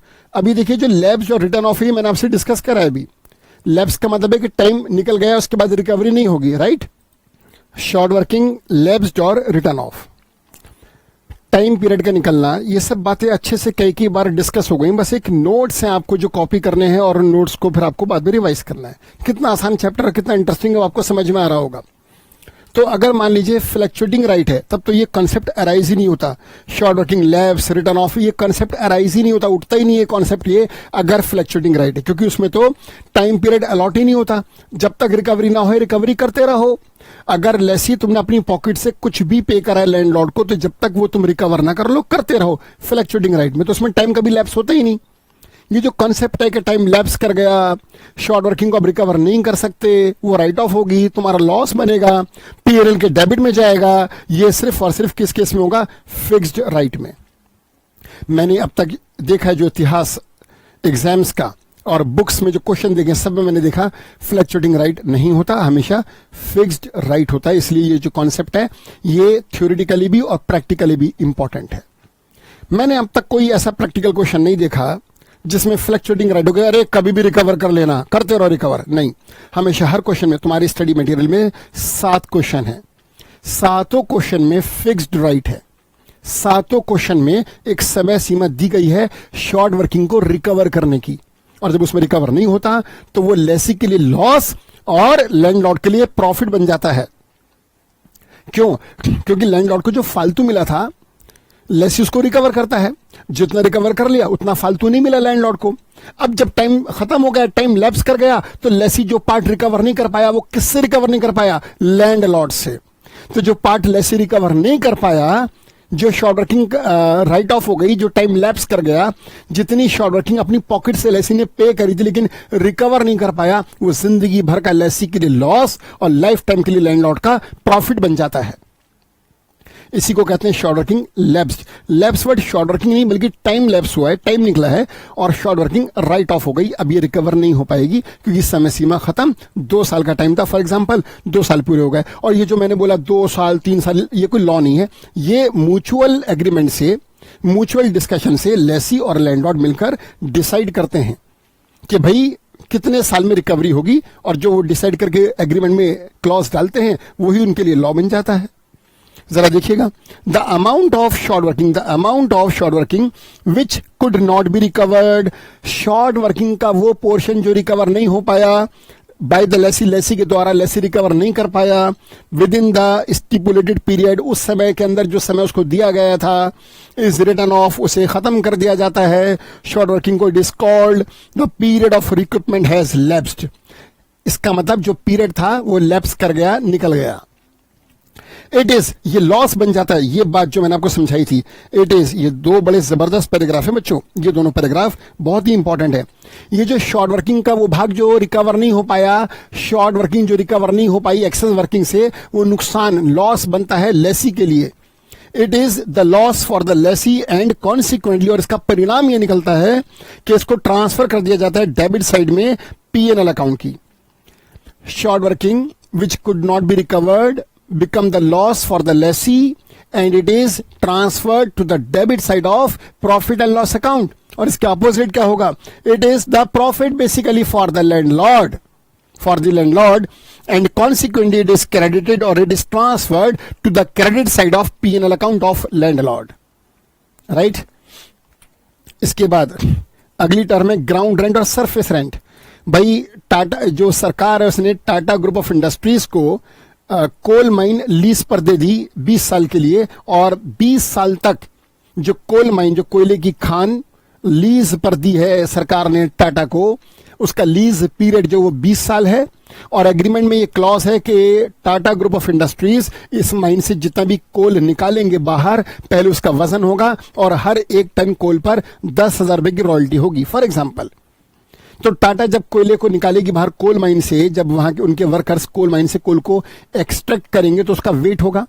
अब क्या हुआ? लीज पीरियड शुरू हुआ, सारा एग्रीमेंट बन गया और जो भी मशीन थे वो सारे इंस्टॉल कर दिए गए कोल माइन के आसपास। वहां पर सारे जब मैकेनिज्म हो गया, सारे मशीन वहां पर इंस्टॉल हो गए और एक्सट्रैक्शन शुरू हुआ और कोयला निकाला गया। कोयले की खान से जब कोयला बाहर आया उसका वेट हुआ। जब कोयले को बाहर निकाल के रखा तो जो वहां पर सरकारी आदमी खड़ा था, जो सरकार ने अपना रिप्रेजेंटेटिव, अपना ऑफिसर वहां पर अपॉइंट करा था कि भाई तुम वहां पे रहो और देखना जो कोल निकला उसका वजन हुआ नहीं हुआ और सही से वेट हुआ या नहीं हुआ, तुम हमारी रॉयल्टी कैलकुलेट करो वहां पर। जब कोयला निकाल के बाहर जमीन पर रखा तो वो ऑफिसर आ गया और वो बोला, टाटा ग्रुप ऑफ इंडस्ट्रीज के वर्कर से बोला, वहां के लोगों से बोला कि भैया तुम क्या कर रहे हो? उसने बोला, अरे तुम्हें नहीं पता हम क्या कर रहे हैं? हम कोल माइन से कोल निकाल रहे हैं और तुम्हें इसी की देखरेख के लिए यहाँ पर रखा गया। तुम्हें नहीं पता कि हम क्या कर रहे हैं, हम क्यों यहाँ पर आए? नहीं, वो बात तुम्हारी ठीक है, तुम कोल माइन से कोल तो निकाल रहे हो, निकाल के जमीन पर क्यों रखा? अरे तो क्या सर पे रखें? कोयला जमीन जब खान से निकालेंगे, जब माइन से कोल बाहर आएगा तो जमीन पर तो रखेंगे। No no no no, this is not good, this is not right and is very wrong. तुम कोयला निकालोगे, इसका अधिकार तुम्हारे पास है, लेकिन जमीन पर रखोगे ये अधिकार तुम्हारे पास नहीं है। अब वो जो लोग थे हमारे टाटा ग्रुप ऑफ इंडस्ट्रीज के, वो तो चक्कर आ गया उनको कि यार कोल माइन से जब कोल निकालेंगे तो इसे हवा में रखें, इसे पॉकेट में रखें, इसे सर पे रखें, अरे जमीन पर ही तो रखेंगे। फिर उन लोगों ने सोचा यार ये ऑफिसर है, इससे क्या इसके मुंह लगना, ये तो ऑफिसर है, ये तो बेकार में हमारी कंप्लेंट करेगा, छोड़ो ना। अब ये जो भी बात कह रहा है, अच्छी कह रहा है, बुरी कह रहा है, छोड़ो। एक काम करते हैं, ट्रक ना हम माइन से बिल्कुल सटा के खड़ा कर देते हैं और जब माइन से कोयला बाहर निकलेगा सीधा ट्रक में डाल देंगे, तो इसकी ये शिकायत खत्म हो जाएगी कि तुमने कोयला निकाल के जमीन पर क्यों रखा। जब उन्होंने ऐसा करा और ट्रक को माइन से लगा के खड़ा करा और कोल निकाल के सीधा ट्रक में डाला, वो ऑफिसर फिर आ गया, what is this going on, क्या चल रहा है यहाँ पर? ये दिस इज ऑल्सो रॉन्ग। अरे दिस इज ऑल्सो रॉन्ग। अब क्या कर दिया तुमने? ट्रक को जमीन पर क्यों खड़ा करा? माई गॉड, ही इज मैड। ये बोल क्या रहा है? कभी कहता है कोयले को जमीन पर क्यों रखा, अब कह रहा है ट्रक को जमीन पर क्यों रखा। कल को हमसे कह देगा तुम जमीन पर क्या कर रहे हो, दोनों पैर ऊपर कर लो हवा में। तो ये तो जीना मुश्किल कर देगा। इसकी तो कंप्लेंट होनी चाहिए। ऑफिसर की कंप्लेंट करी गवर्नमेंट से कि सर किसको पागल को वहां खड़ा कर दिया, अजीब अजीब बातें कर रहा है। कभी कहता है कि कोयला जमीन पे रख दिया, कभी कहता है तुमने ट्रक को जमीन पे रख दिया। सर ये तो इसने तो काम करना मुश्किल कर दिया, तो काम ही नहीं करने दे रहा, ये तो क्या है, ये से हटाओ वहां से। सरकार ने कहा no he is right. My god, सरकार भी ऐसी बातें कर रही है। टाटा ग्रुप ऑफ इंडस्ट्रीज ने कहा कि सर प्लीज खुल के बताओ हमसे क्या गलती हो गई। आप भी ये बात बोल रहे हो जो ऑफिसर बोल रहा है, हाँ हम भी सही बोल रहे हैं, ऑफिसर भी सही बोल रहा है। ये जो तुम हमें रॉयल्टी देते हो ना, ये कोयला निकालने की देते हो, लेकिन तुमने उस माइन के पास जो इतनी बड़ी लैंड एक्वायर कर ली, इतने सारे ट्रक खड़े कर दिए, जेसीबी मशीन खड़ी कर दी और हमारी ट्रेन खड़ी कर दी और इतने सारे इक्विपमेंट्स लगा दिए, और तुमने जो ये 500 गज का ये जो 1-2 किलोमीटर का एरिया पूरा कवर कर लिया और पॉल्यूशन भी कर दिया, एयर पॉल्यूशन कर दिया, और वहां पर तुमने इतनी बड़ी लैंड एक्वायर करके इतनी सारी मशीन्स वहां पर इंस्टॉल कर दी। उस जमीन का किराया कौन देगा? रॉयल्टी जो 10,000 पर टन है वो सिर्फ कोयला निकालने के बदले में है। सर हम आपको देते ना 10,000 rupees per ton royalty, no no no, वो कोयला निकालने की है। तुम जो अधिकार सरकार का था, सरकार ने वो अधिकार तुम्हें दिया। वो जो 10,000 पर टन तुम रॉयल्टी पे करते हो ना टाटा, वो तो रॉयल्टी कोयला निकालने की है। वो तो उस अधिकार के बदले में जो अधिकार हमने अपना तुमको दिया, लेकिन वो जो जमीन है उससे रॉयल्टी का कोई ताल्लुक नहीं। वो जमीन हमने तुमने अलग से एक्वायर करी है। देखो फिर दोबारा सुनो, जो रॉयल्टी है वो कोल एक्सट्रैक्ट करने की है, वो अधिकार जो हमने तुम्हें दिया कोयला निकालने का, उस अधिकार के बदले में है रॉयल्टी। लेकिन ये जो लैंड है ये उससे अलग है, इसका किराया तुम्हें अलग से देना होगा।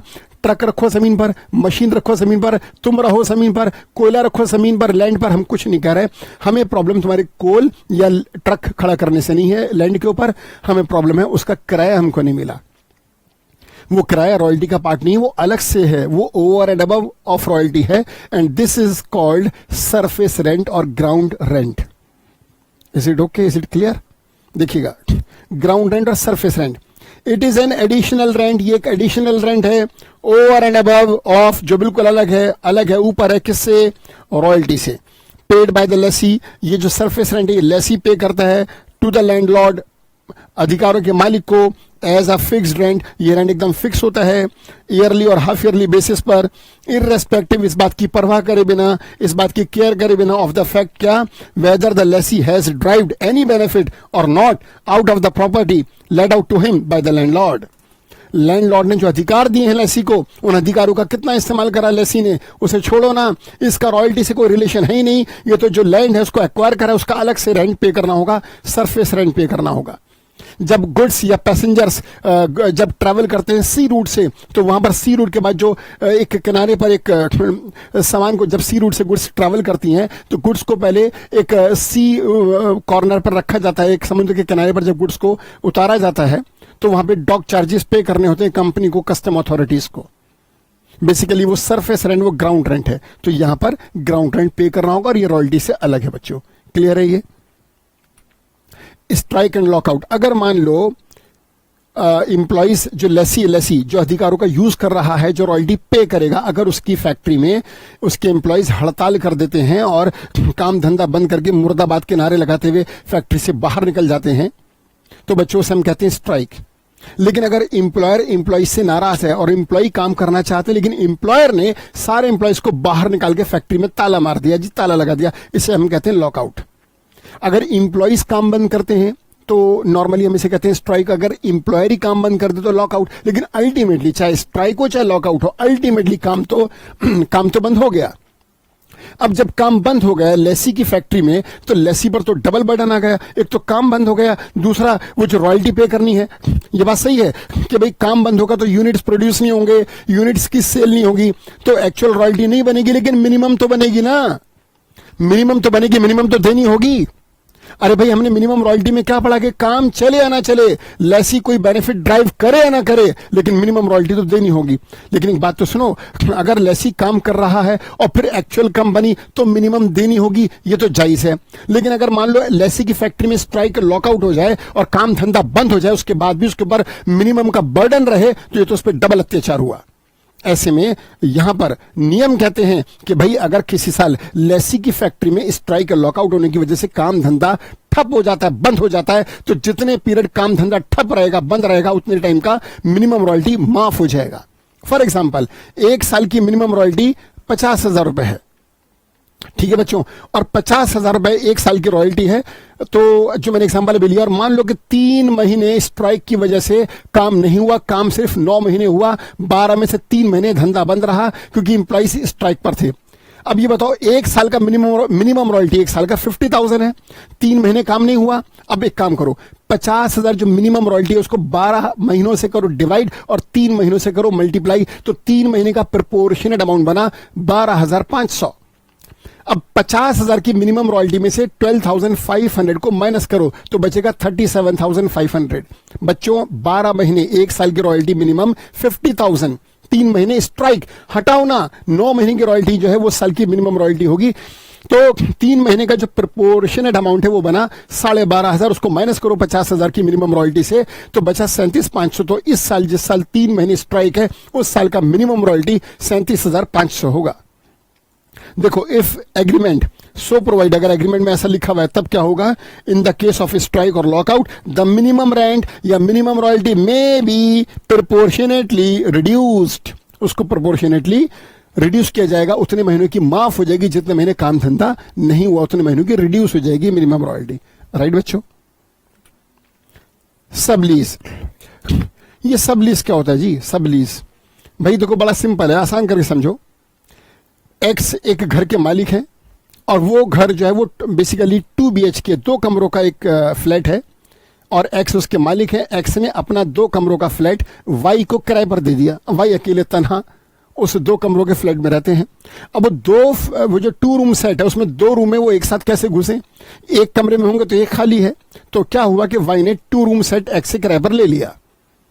एक्स दिल्ली में रहते हैं, वाई उड़ीसा में है और वो उड़ीसा से दिल्ली आए हैं दिल्ली यूनिवर्सिटी में पढ़ने के लिए और उन्होंने दिल्ली में आकर एक्स से उनका 2 BHK किराए पर लिया।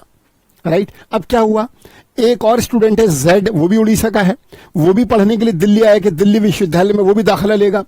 अब जब वो जेड वहां से उड़ीसा से दिल्ली आया तो उसे पता चला था, उसे मालूम था कि वाई जो कि उड़ीसा का उसका पड़ोसी था वो भी दिल्ली में रहता। उसने वाई से कांटेक्ट करा कि वाई तुम दिल्ली में कहाँ रहते हो? वाई ने बताया भाई मैं फला जगह रहता हूँ। जेड उसके पास गया और वाई से बोला वाई सुनो यार, तुम तो अमीर हो, तुम तो अफोर्ड कर सकते हो 2 BHK का, तुम तो 5 BHK ले लोगे, लेकिन मैं तो गरीब हूं। अब मैं भी दिल्ली विश्वविद्यालय में पढ़ना चाहता हूं, दिल्ली में रहना चाहता हूं, लेकिन मैं अलग से एक फ्लैट किराए पर लेने को अफोर्ड नहीं कर सकता। क्या ऐसा हो सकता है कि तुम मुझे अपने इस फ्लैट में एडजस्ट कर लो और मैं उतना रेंट बेयर कर लूं? वाई एक अच्छा इंसान था तो उसने अपने साथी जो कि जेड उड़ीसा से आया था उसकी बात मान ली और वाई ने अपने 2 BHK में जेड को भी एडजस्ट करा। एक कमरा अपने पास रखा, एक जेड को दे दिया और जेड से प्रोपोर्शनेट किराया लेकर और एक्स जो मकान मालिक था उसको किराया देना शुरू करा। अब यहां पर एक्स कौन है बच्चों? लैंडलॉर्ड, जो इस मकान का मालिक है। वाई कौन है? टेनेंट, लेसी, जो उड़ीसा से आके पहले से रह रहा था। फिर जेड कौन है? जिसको वाई ने अपने साथ एडजस्ट करा, सब लेसी, सब टेनेंट, टेनेंट के अंदर में रखा हुआ टेनेंट, सब टेनेंट। तो यहां पर 3 पार्टीज हैं बच्चों, लैंडलॉर्ड जो उस मकान का मालिक है एक्स, वाई जो पहले से किराएदार था लेसी यानी कि टेनेंट, और जेड जो दूसरा किराएदार बना जिसको वाई ने अपॉइंट करा, वाई ने रखा है अपने साथ, सब टेनेंट या सब लेसी। और यहां पर 2 एग्रीमेंट हैं। एक एग्रीमेंट तो एक्स और वाई के बीच में जिसे हम कहते हैं लीज एग्रीमेंट और रेंट एग्रीमेंट, और दूसरा एग्रीमेंट वाई और जेड के बीच में जिसे हम कहते हैं सब एग्रीमेंट या सब लीज। ठीक है बच्चों, देखिएगा, when the lessee transfers whole or part of his rights, जब लेसी अपने पूरे अधिकार या अधिकारों का कुछ हिस्सा ट्रांसफर कर देता है जो उसके पास अवेलेबल थे under a contract of lease, जो उसे लीज के कॉन्ट्रैक्ट में अधिकार मिले थे, लेसी को उसका पूरा अधिकार या उसका कुछ भाग उसने ट्रांसफर करा किसको? अनदर पर्सन, किसी और व्यक्ति को, तो वो जो सिचुएशन है वो कहलाती है सब लीज। और इस केस में यहां पर 3 पार्टीज हैं, लैंडलॉर्ड, लेसी और सब लेसी। बच्चों क्लियर है? टेनेंट ने सब टेनेंट रख लिया, लेसी ने सब लेसी अपॉइंट कर लिया। सरकार ने कोल माइन से कोल निकालने का जो लीज एग्रीमेंट था, जो कॉन्ट्रैक्ट करा, वो सरकार ने कंपनी लिमिटेड, ए लिमिटेड के साथ करा और ए लिमिटेड ने कोल को निकालने के लिए अपने साथ बी लिमिटेड को जोड़ लिया। सरकार यहां पर लैंडलॉर्ड है, ए लिमिटेड यहां पर लेसी है और बी लिमिटेड यहां पर सब लेसी है। राइट, चलो बच्चों, अब ये सब लिस्ट तक हमने सारी इंपॉर्टेंट टर्म्स डिस्कस कर ली। इस चैप्टर में यही टर्म्स डिस्कस होंगी। जल्दी जल्दी बोलो कौन कौन सी terms? Royalty, minimum rent, short workings, excess workings, surface rent, ground rent, fix right, fluctuating right, sublease, lockout, strike. These are the terms which has been used or which have been used in this chapter बच्चों। अगली class में हमारा सारा focus general entries के ऊपर होगा। इस chapter में जितनी बेसिक टर्मिनोलॉजी थी जो पूरे चैप्टर में प्रैक्टिकल क्वेश्चंस में जमकर यूज होगी वो सब डिस्कस हो गई। अब तुम इस लेक्चर को जल्दी से रिवाइज करो और अगले लेक्चर को देखने की तैयारी करो और रजिस्टर पैड लेके बैठना। वहां पर मैं लेसी और लैंडलॉर्ड की बुक में एंट्रीज पास करूंगा और सारे केसेस में एंट्रीज पास करूंगा। चलो बच्चों, मिलते हैं नेक्स्ट क्लास में। थैंक यू सो मच दोस्तों।